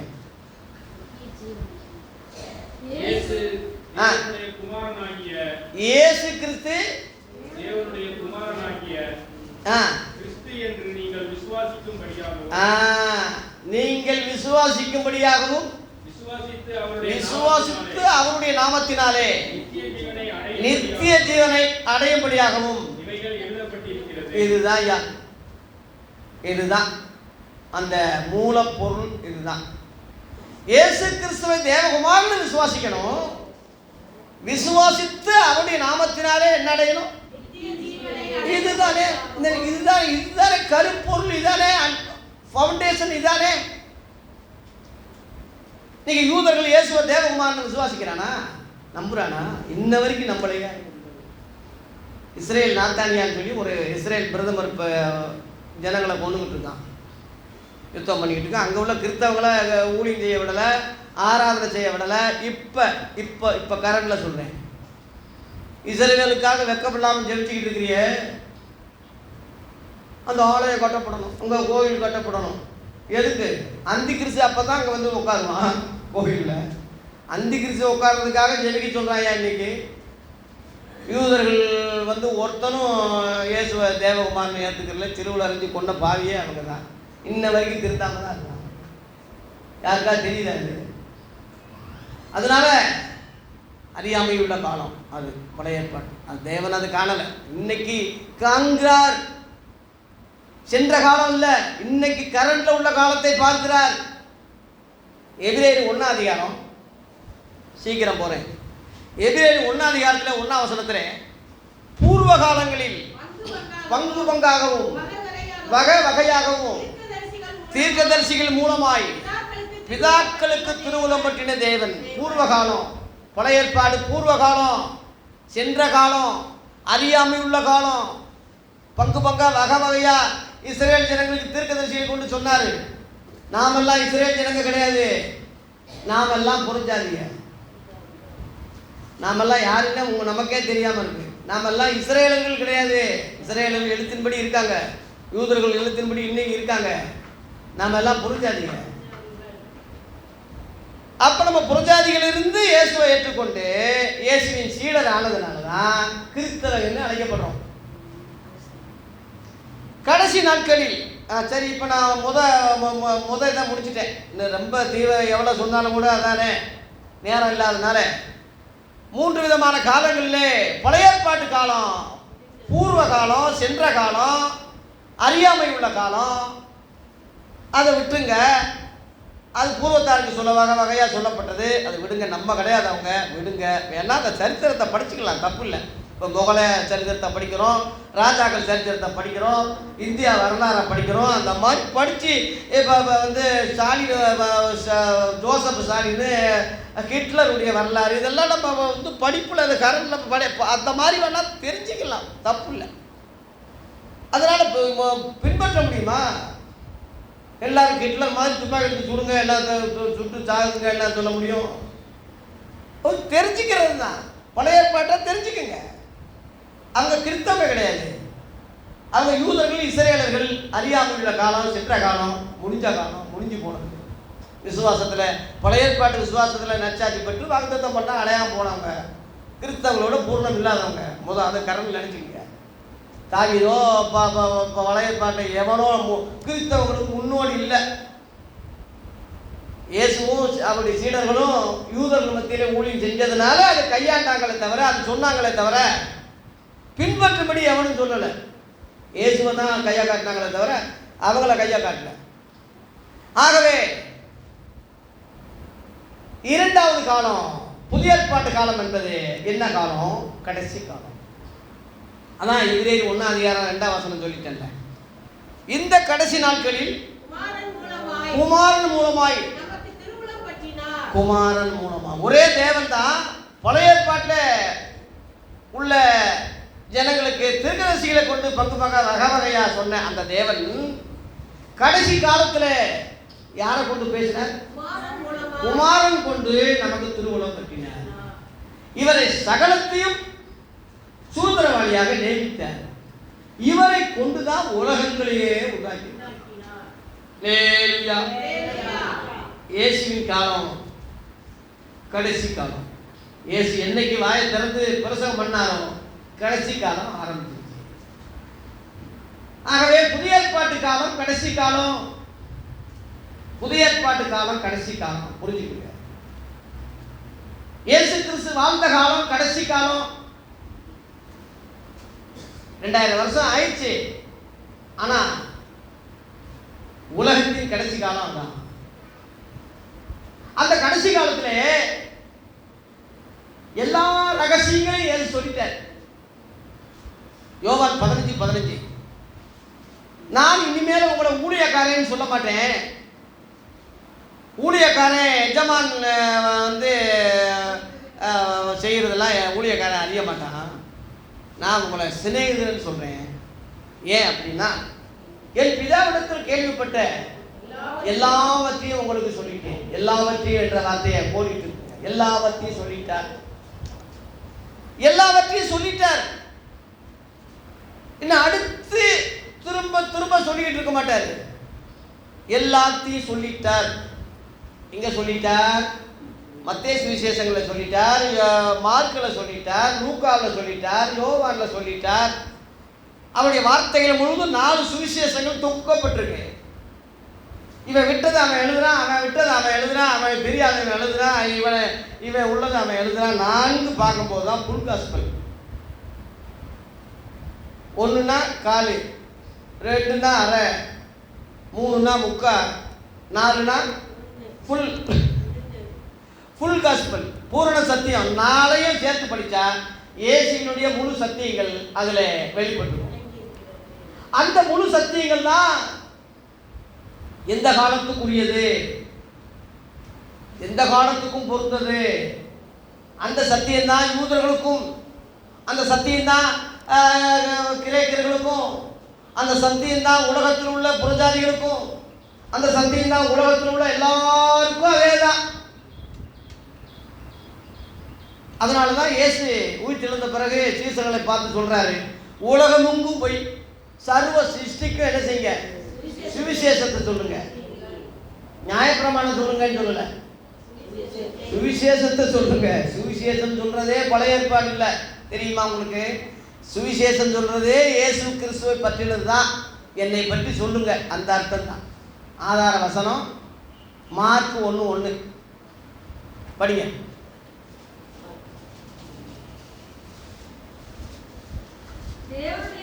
தேவனுடைய குமாரனாகிய இயேசு கிறிஸ்துவினுடைய சுவிசேஷத்தினுடைய இயேசு தேவகுமார்னு சொல்ற அந்த அறிக்கை, அந்த வார்த்தை தான் சுவிசேஷத்தின் என்னது ஆரம்பமே. அதானே பழைய ஏற்பாடு இல்லை, இயேசு கிறிஸ்து தேவகுமார்னு ஆரம்பிக்கிறது தான் சுவிசேஷம். அதுதான் ஆரம்பம். இது உலகம் எல்லாம் தெரியாது. உலகம் எங்கும் போய் சர்வ சிருஷ்டிக்கும் சுவிசேஷத்தை பிரசங்கித்து சகல ஜாதிகளையும் சீசராக்கி. கவனிங்க, சகல ஜாதிகள்னு சொல்ற இல்லை, இவரும் ஜாதியை பற்றி பேசுறாரு, ஜாதி வித்தியாசத்தை இயேசு சொல்றாருன்னு நினைக்காதீங்க. ஜாதிய கடவுள் படைக்கல, தெரிஞ்சுக்கங்க. ஜாதிகளை கடவுள் படைக்கல.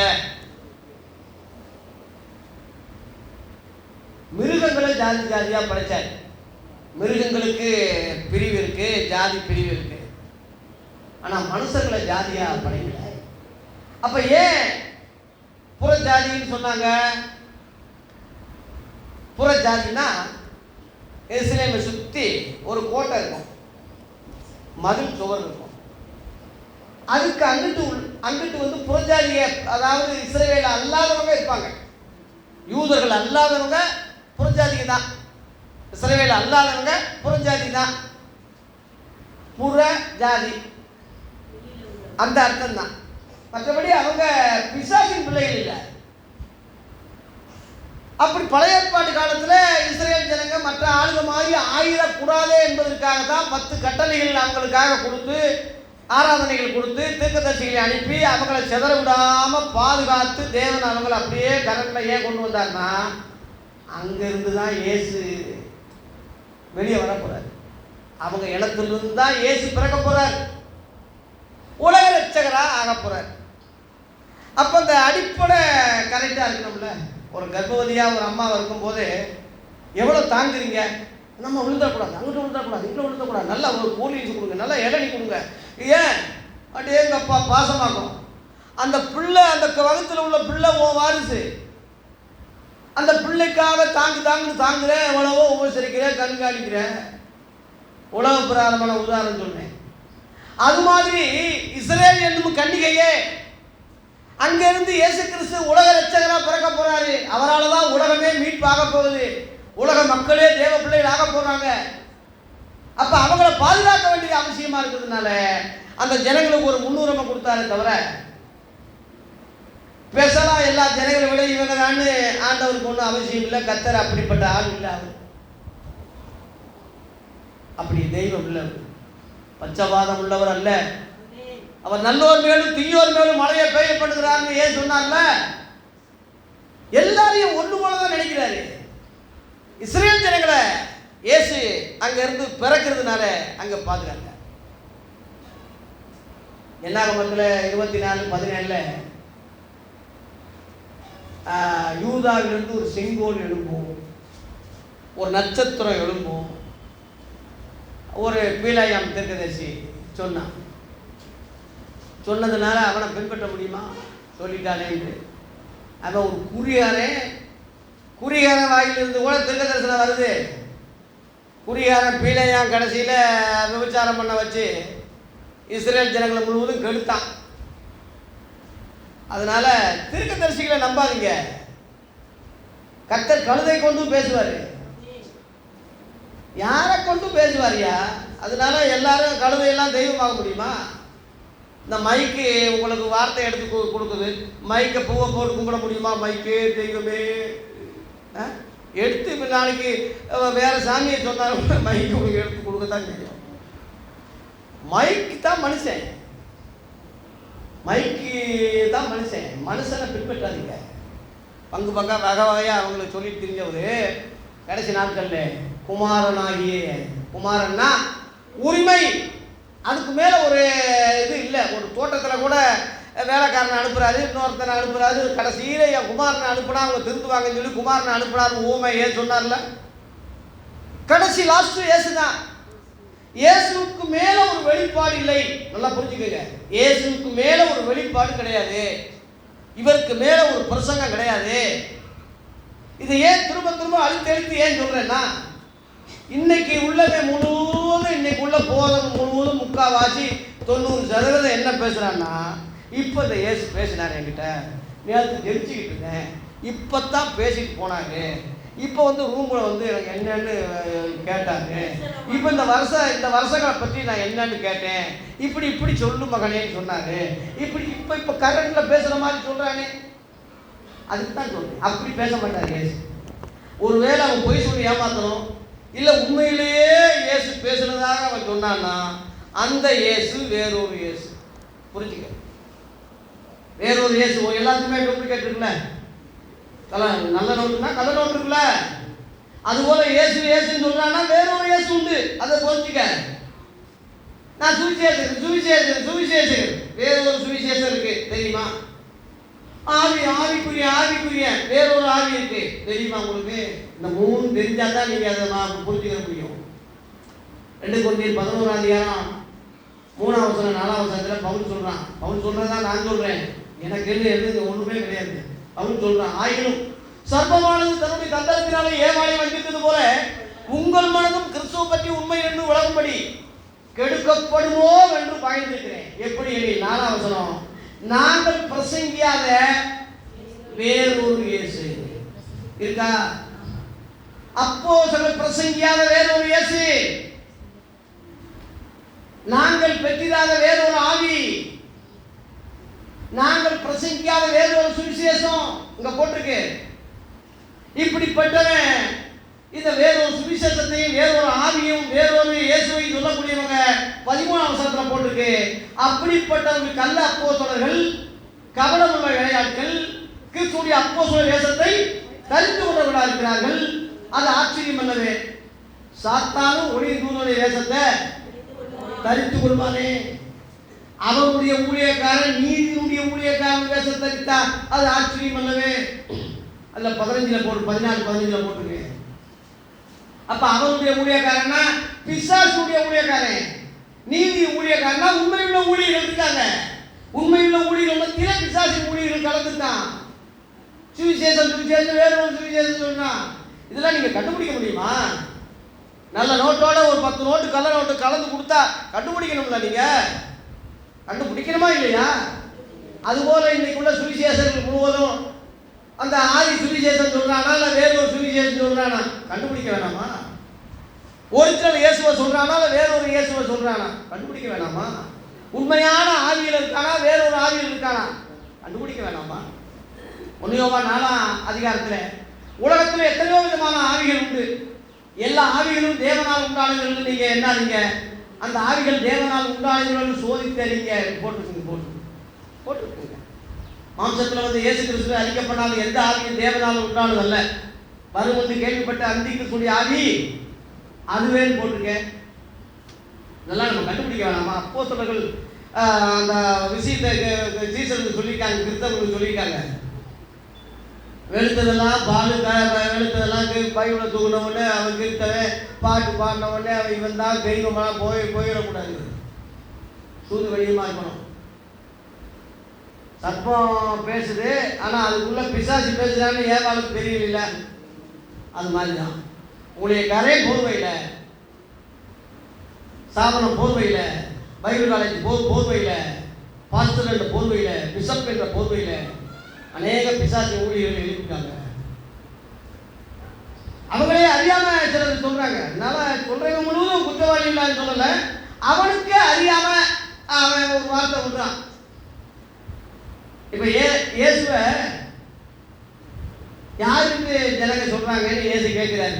மத்திய 16ஆம் அதிகாரத்துல 13 என்னை யாருக்கு கேட்கிறாங்க, ஜனங்க யாருக்கு சொல்றாங்கன்னு பேர்கிட்ட கேட்கிறாரு. பேர் சொல்றான், எலியான்னு சொல்றாங்க, எரேமியான்னு சொல்றாங்க,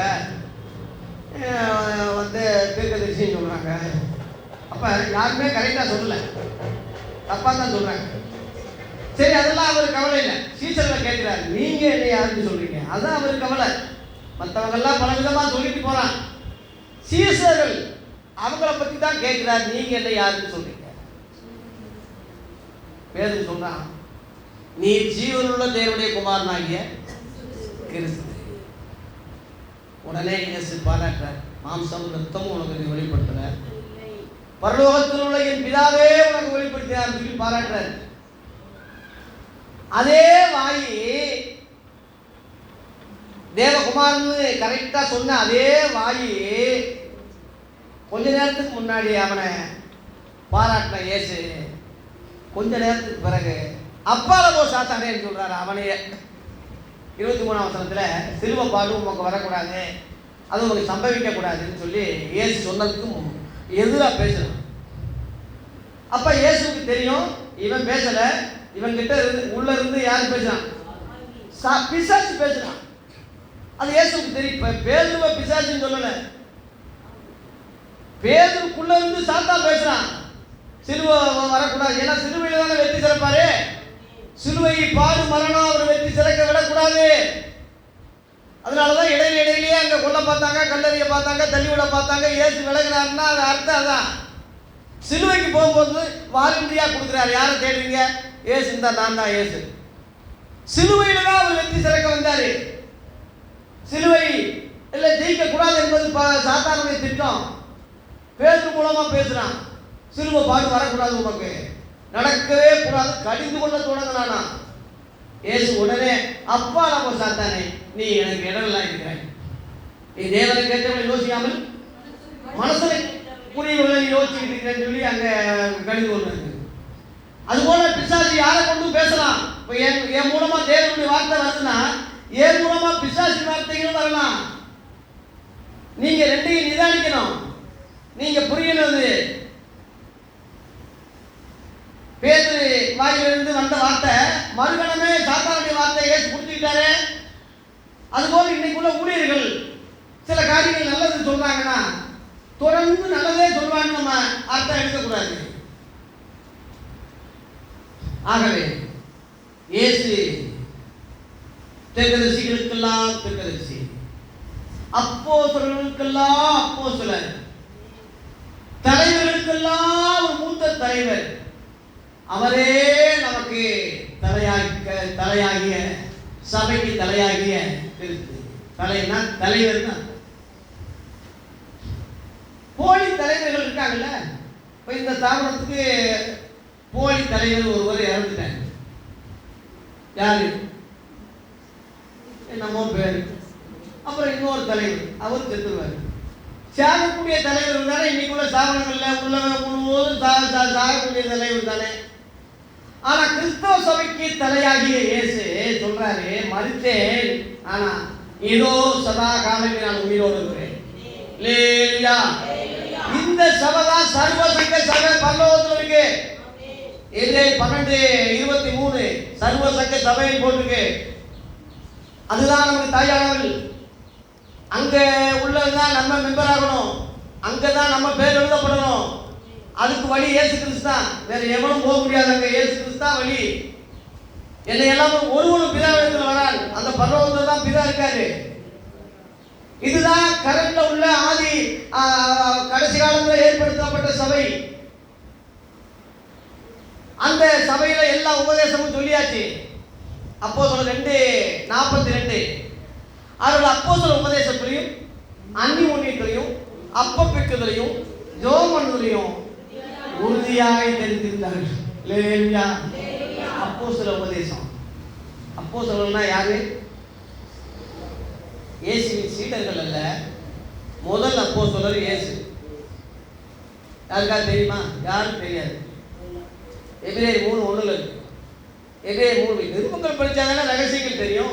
எபிரேயர் 3:1 போட்டிருக்கு, பரிசுத்த சகோதரரே. அப்படி இருக்க பரிசுத்த சகோதரரே, நாம அறிக்கை பண்ணுகிற அப்போஸ்தலரும் பிரதான ஆசாரியமா இருக்கிற கிறிஸ்து இயேசுவை கவனித்து பாருங்க. 4 பெயர்கள் இயேசு கொடுக்கப்பட்டிருக்கு. அந்த எபிரேயர் 3:1 4 பெயர்கள் கொடுக்கப்பட்டிருக்கு. ஒரு பேரு அப்போஸ்தலர். அப்போஸ்தலர்னா ஒரு அர்த்தம் அனுப்பப்பட்டவர்னு அர்த்தம். இயேசு தேவனாலே அனுப்பப்பட்டதுனால அவர் முதல் அப்போஸ்தலர் ஆகிறார். இரண்டாவது பிரதான ஆசாரியர். ஆசாரியர் தான் பழைய ஏற்பாட்டு ஆசாரித்துவம் வேற, புதிய ஏற்பாட்டு ஆசாரித்துவம் வேற. பழைய ஏற்பாட்டு ஆசாரித்துவம் லேவி ஆசாரித்துவம் உட்பட்டது. புதிய ஏற்பாட்டு ஆசிரியம் மெல்கிசேதேக்கின் முறையில் என்றென்றும் ஆசாரித்துவம் அடைந்திருக்கிறார் இருக்கு. அந்த ஆசாரித்துவம் வேற. பழைய ஏற்பாட்டு இயேசுவே லேவியர் இல்லையே, அவர் யூதர் தானே. யூதர்கள் யாருமே லேவியர்களுடைய ஊழியத்தை செய்யக்கூடாது, ஆசாரியமாக வரக்கூடாது. அதனால தான் இயேசு பிசாசி பிடிச்சவன் வந்து கடவுளால் வந்தவன் கிடையாதுன்னு சொல்லி யூதர்கள் ஏற்றது காரணம் அந்த காரணம் தான். ஏன்னா ஆசாரித்து யூதா கோத்திரத்திலிருந்து ஆசாரியர்கள் எழுப்புவாங்க, இவங்களும் ஊழியம் செய்வாங்கன்னு சொல்லி மோசே சொல்லலேன்னு இருக்கு. எபிரேயர் 7ஆம் அதிகாரம் 11 to 14 வரை பார்த்தீங்கன்னா ஆசாரியத்துவம் லேவி முறைக்கு கொடுக்கப்பட்டது. இயேசு வந்து யூதா குலத்தில் தோன்றினார் என்பது பரிசுத்தமாக இருக்கு. இதை யூதாத்தை பற்றியும் யூத குலத்தை ஆசாரியத்தை பற்றியும் மோசே ஒன்றும் சொல்லவில்லையே இருக்கு, இங்கே போட்டிருக்கு. ஏன் சொல்லவில்லைன்னா அவனுக்கு வெளிப்பாடு கிடையாது, அவனுக்கு தெரியாது, ரகசியங்கள் அவனுக்கு வெளிப்படலை. உபாகம் 29:29 மறைவானது கர்த்தருக்கே உரியதுன்னு சொல்லிட்டான், மறைவானதுன்னு சொல்லிட்டான். வெளியாக்கப்பட்ட நியாயப்பிரமாணம் தான் நமக்கு, நம்ம பிள்ளைகளுக்கு, நமக்குன்னா யூதர்களுக்கு, யூத சந்ததிகளுக்கு தான், புறஜாதிகளுக்கு கிடையாது. ரோமர் 2:14 போட்டிருக்கு, நியாயப்பிரமாணம் இல்லாத புறஜாதிகள் போட்டிருக்கு. புறஜாதிகளுக்கு நியாயப்பிரமாணம் கிடையாது, இஸ்ரவேல் ஜனங்களுக்கு தான் நியாயப்பிரமாணம். இஸ்ரவேலே கேள், உன் தேவனாய் கர்த்தர் ஒருவரே கர்த்தர். யாத்திராகமம் 20 அதிகாரத்தில் இஸ்ரவேல் ஜனங்களுக்கு தான் அந்த 10 கட்டளை கொடுக்கப்பட்டது. அதுக்கு பிறகு மறைவானதுன்னு ஒன்று இருக்கு, அது கடவுளுக்கு தான் வெளிச்சம், எனக்கு தெரியாதுன்னு சொல்லிட்டான்.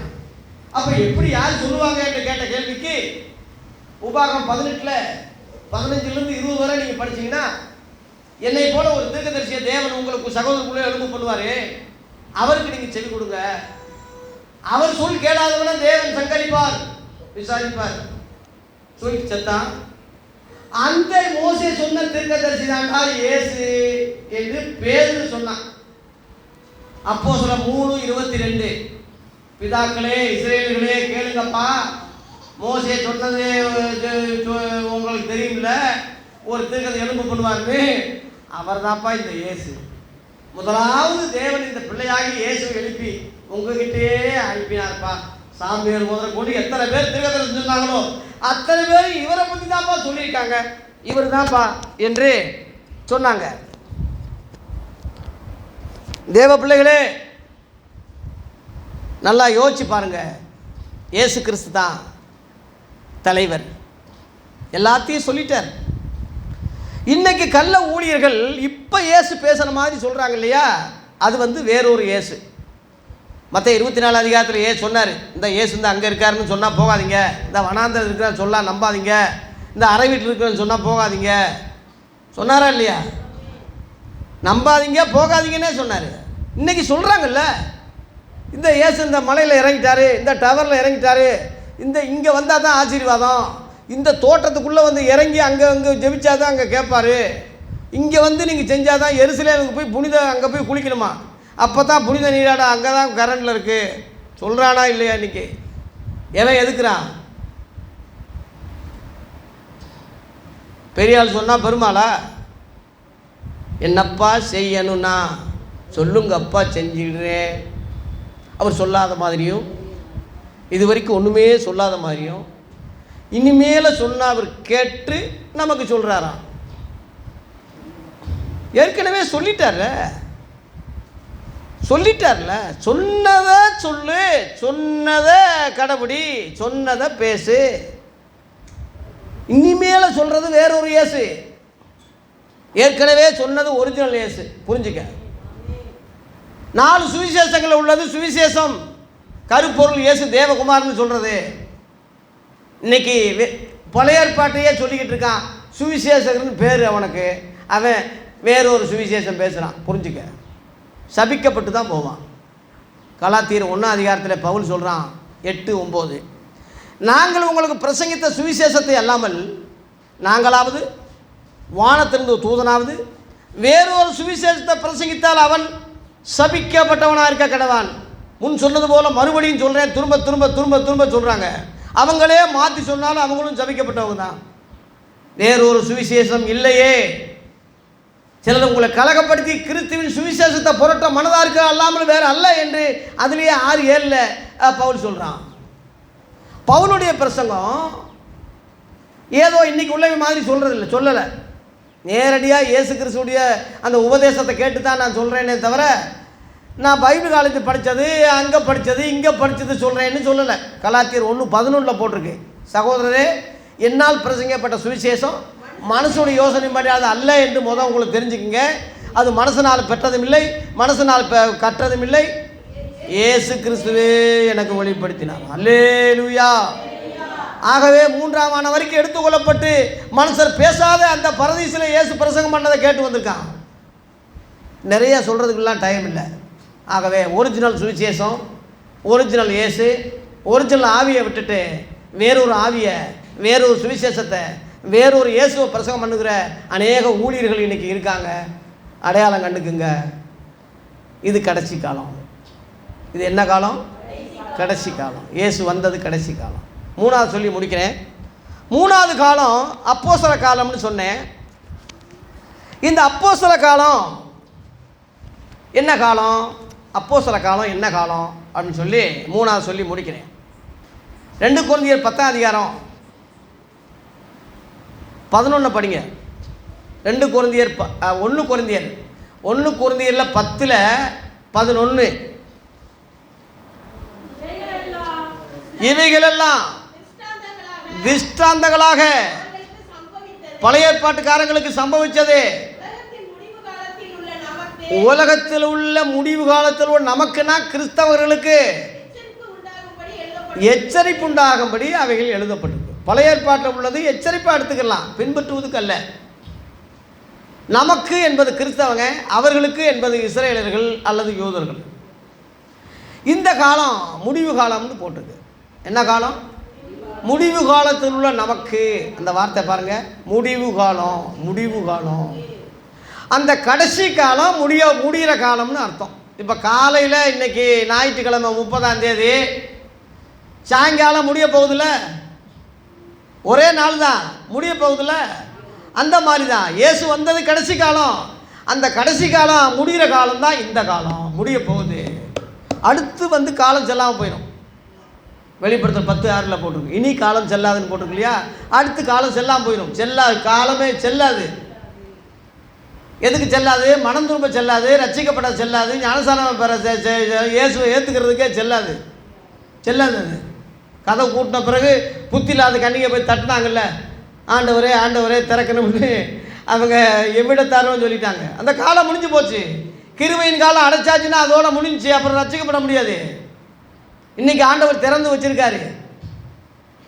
கிருபையின் காலம் இன்னைக்கு முடிய போகுது. இன்னைக்கு இந்த காலம் முடிவு காலம் போட்டிருக்கு, முடிவு காலம். இந்த முடிவு காலத்தில் அடையாளம் என்ன? முடிவு காலத்திலேயே கொடிய காலங்கள்னு வருது. 2 தீமோத்தேயு 3:1 படிங்க. 2 தீமோத்தேயு 3ஆம் அதிகாரம் 1லிருந்து 5 வரை நீங்கள் பார்க்கும்போது,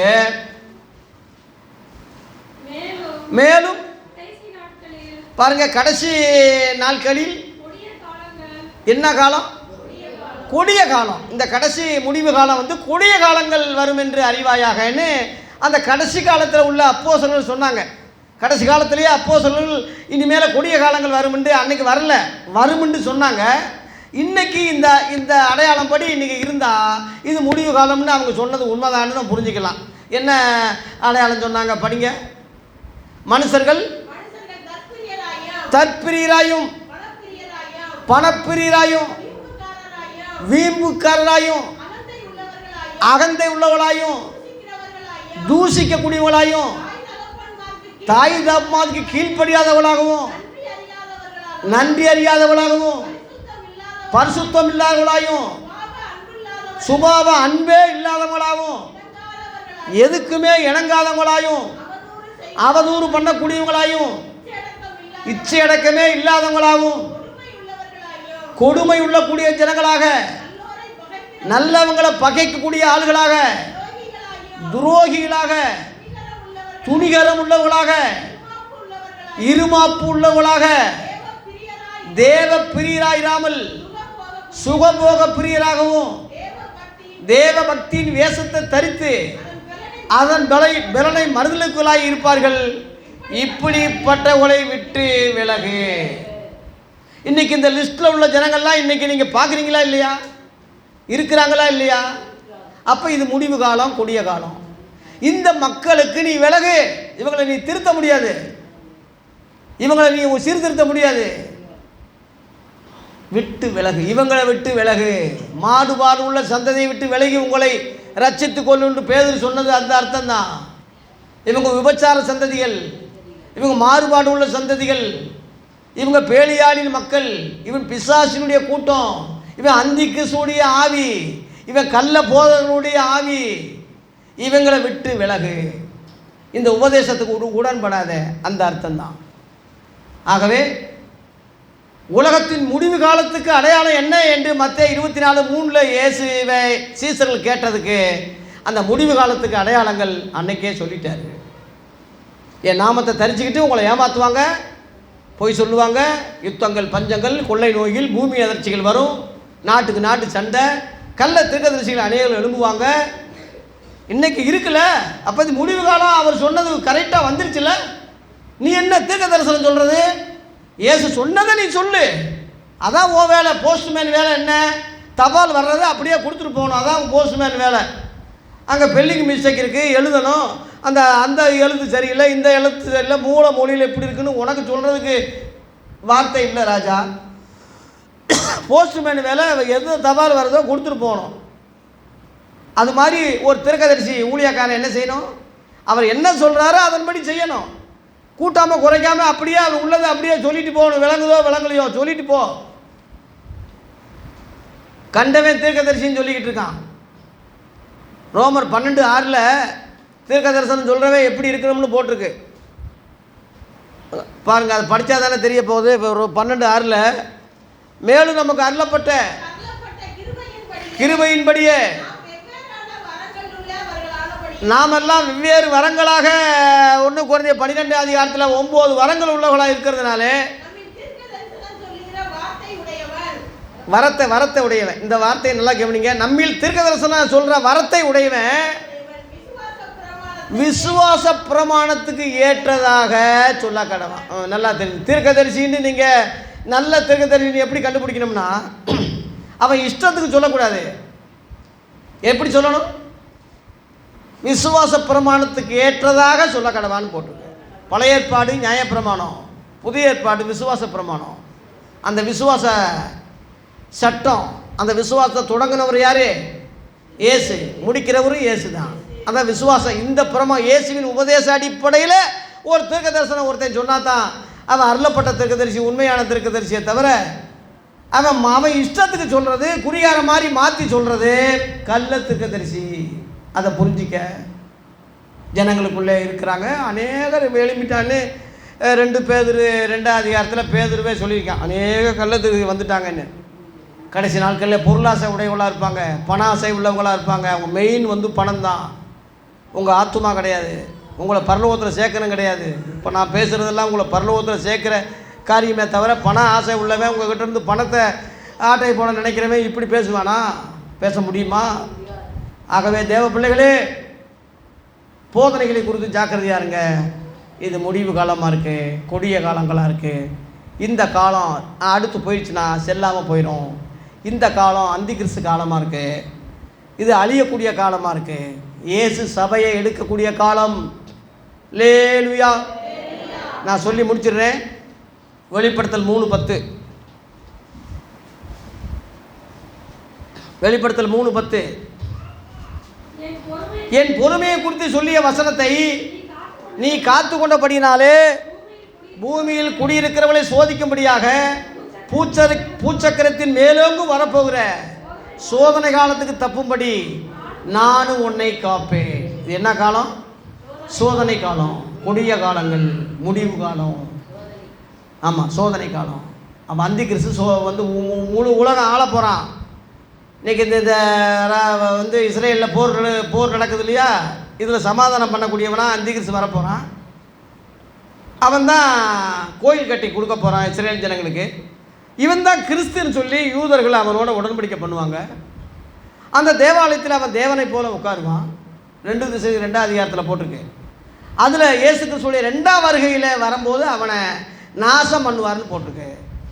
அதுக்கு முன்னாடி சபை எடுத்துக்கொள்ளப்படுறது ரகசிய வருக, சபை மனவாட்டி. அதான் வெளிப்படுத்தல 3:10 சொன்னோம். உலகம் முழுவதும் வருகிற சோதனை கால தப்பும்படி நானும் உன்னை காப்பேன்.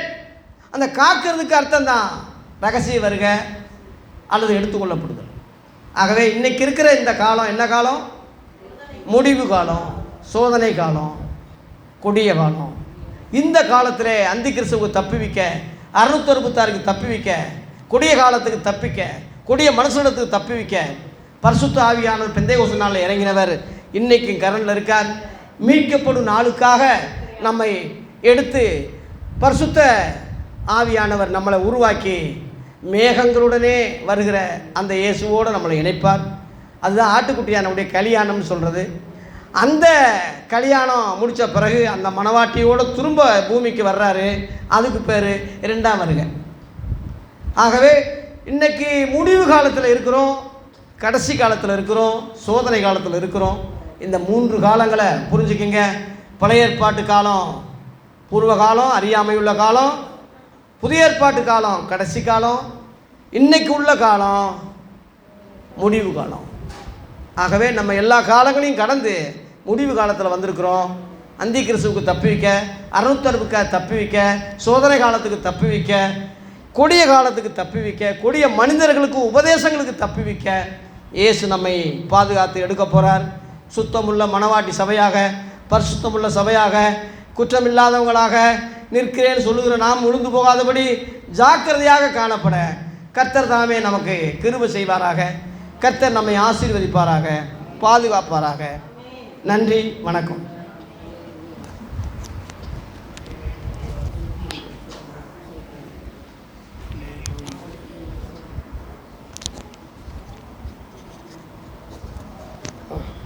சோதரர் நாம் யாவர் எழுந்து நிற்போம். அல்லேலூயா, அல்லேலூயா, அல்லேலூயா, அல்லேலூயா. சோதரம், சோதரம், சோதரம். ஆண்டவருடைய பிள்ளைகள் கடைசி காலத்தில் நம்ம காலத்தை அறிந்தவர்களாய் வாழ வேண்டும் என்று சொல்லியிருக்கிறது. அல்லேலூயா, அல்லேலூயா.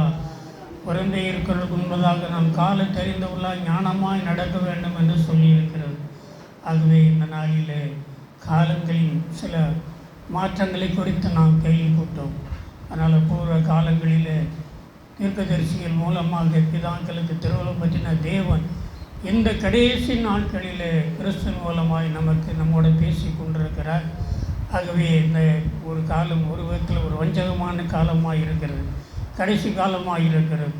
ஆகவே இந்த நாட்களில் நாம் விழிப்போடு இருந்து சோத்திரம் இந்த காலத்தை அறிந்து நாம் சத்தியத்தின்படி நாம் நடக்கும்படியாக எந்த சூழ்நிலையில் நாம் வஞ்சிக்கப்பட்டு போகாதபடிக்கு கிறிஸ்துவை பின்பற்றி அவருடைய வழியில் நடந்து நமக்கு நித்தியத்தில் உழைத்திருக்கிறார் நன்மையை மேன்மையும் நாம் இழந்து விடாதபடிக்கு அதை காத்து கொள்ளத்தக்கதாக இந்த ஒரு காலத்தில் சோதரம் நாம் தேவனுடைய வசனத்தை காத்து கொண்டு நாம் நடக்க வேண்டியவர்களாக இருக்கிறோம்.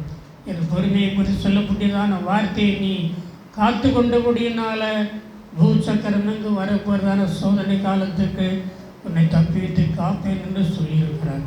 ஆகவே இந்த கடைசி நாட்களில் தேவன் நமக்கு சொல்லியிருக்கிற வசனங்களை காத்து நடப்போம், அதன் வழியில் நடப்போம். இந்த நாளில் கூட ஆண்டவர் நம்மோடு கூட தெளிவாக பேசியிருக்கிறார். நாம் கடைசி காலத்தில் கொடிய காலத்தில் பாவம் நிறைந்த காலத்தில் வாழ்ந்துக்கிட்டு இருக்கிறோம். அதனால் இந்த நாட்களில் நமக்கு எச்சரிப்பாக பல காரியங்களை தேவன் எழுதியிருக்கிறார். எல்லாவற்றுக்கும் முடிவு சமயமாக இருக்கிறது. ஆகவே தகுந்த புத்தியில் இருந்து நாம் ஜெபம் பண்ணி தேவனுடைய வரைக்கு ஆயத்தப்பட வேண்டியவர்களாக இருக்கிறோம். தேவனுடைய கிருபைக்காய் அவருடைய வார்த்தைக்காய் எல்லாரும் கர்த்தரை சோத்திரம் பண்ணுவோம். அல்லேலூயா, அல்லேலூயா, அல்லேலூயா. நல்ல பிதாவே சோத்திரம், சோத்திரம், சோத்திரம், சோத்திரம். ஆண்டவரை இந்த கடைசி நாட்கள் ஆண்டவரை எங்களை கர்த்தாவே எச்சரித்து ஆண்டவரை வஞ்சகத்துக்கு நாங்கள் விலை கொள்ளும்படியா தெளிவாக எங்களுக்கு வார்த்தைகள் ஆண்டவரை விலைக்கு காட்டினதற்காக நாங்கள் நன்றியோடு துதிக்கிறோம். அல்லேலூயா, அல்லேலூயா, அல்லேலூயா. சோத்ரம், சோத்ரம், சோத்ரம், சோத்ரம். அல்லேலூயா, சோத்ரம். காலம் இனியும் செல்லாது கடந்த பெரும்பாடு காலமறிந்தே வாழ்ந்திடுவோ. காலம் இனியும் செல்லாது கடந்த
ஆசீர்வாதமான நாளுக்காக நன்றியோடு துதிக்கிறோம். இந்த கடைசி காலத்தில் நாங்கள் விழிப்பாக இருக்கும்படியாய், எச்சரிக்கையாக இருக்கும்படியாய், ஜாக்கிரதையாக இருக்கும்படியாய் ஆண்டவரே ஸ்தோத்திரம். இந்த கடைசி காலத்திலையும் ஆண்டவரே அநேகர் எழுப்பி மக்களை வஞ்சித்து கொண்டிருக்கிற அந்த காலங்களில் ஆண்டவரே எச்சரிப்பாக எங்களுக்கு அநேக சத்திய வசனங்களை விலைக்கு காட்டினதற்காக நான் நன்றியோடு துதிக்கிறேன். இந்த கடைசி காலத்தில் வேறொரு இயேசுவை, வேறொரு சுவிசேஷத்தை, வேறொரு ஆவி வைத்து கொண்டு ஆண்டவரே நாமத்தினால் அநேகர் வஞ்சிக்கப்பட்டு போய் கொண்டிருக்கிற காலத்தில் விதமான ஆண்டவரே சரியான சத்தியத்தை, அப்போஸ்தலருடைய உபதேசங்களை, உன்னுடைய ஆண்டவர் வழியை பின்பற்றி நாங்கள் இந்த உலகத்தில் நாங்கள் ஒவ்வொரு நாளும் வாழ்ந்து நாங்கள் ஆண்டவரை நித்தியத்தில் உம்முடைய நித்திய ஜீவனை பெற்றுக்கொண்டு உம்மோடு கூட வாழத்தக்கதாக கர்த்தர் எங்கள் கிருபை ஒடுக்கும்படிக்காக ஜெபிக்கிறோம். இனி ஆண்டவர் ஒரு சோதனை காலம் வரப்போகிறது. இன்னும் கொஞ்சம் காலத்தில் உடைய கோபம் பற்றி எரியும் என்று சொல்லியிருக்கிறார்.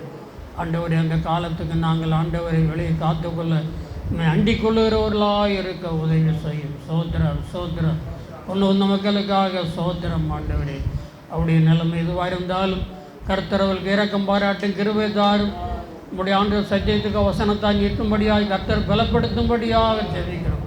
உடைய வாழ்க்கையில் அற்புதங்களை செய்ய மாட்டேன். விசுவாசத்தை பலப்படுத்தும். இதனால் எங்கள் மத்தியில் கொண்டு வந்து அருமையான ஊழியக்காரருக்காக சோத்திரம், கொடுக்கப்பட்ட வார்த்தைகளுக்காக சோத்திரம். இவைகள் தொடர்ந்து எங்களுடைய இருதயத்தில் ஆண்டவரை எப்போதும் துரித்து கொண்டிருக்கட்டும். இந்த வாழ்க்கையில் மாற்றங்களையும் எப்போதும் நாங்கள் எச்சரிக்கையாக வாழத்தக்கதான விழிப்பையும் தந்து ஆண்டவரை எங்களை தொடர்ந்து காத்துக்கொள்ள உம்முடைய கரத்தில் நாங்கள் தாழ்த்தி ஒப்புக் கொடுக்கிறோம். எல்லா மகிமையும் உமக்கு உண்டாகட்டும். ஆண்டவராகிய இயேசு கிறிஸ்துவின் நாமத்தில் வேண்டுகிறோம் நல்ல பிதாவே, ஆமென். அல்லேலூயா, அல்லேலூயா, அல்லேலூயா. என் ஆத்துமாவே கர்த்தரை ஸ்தோத்திரி, என் முழு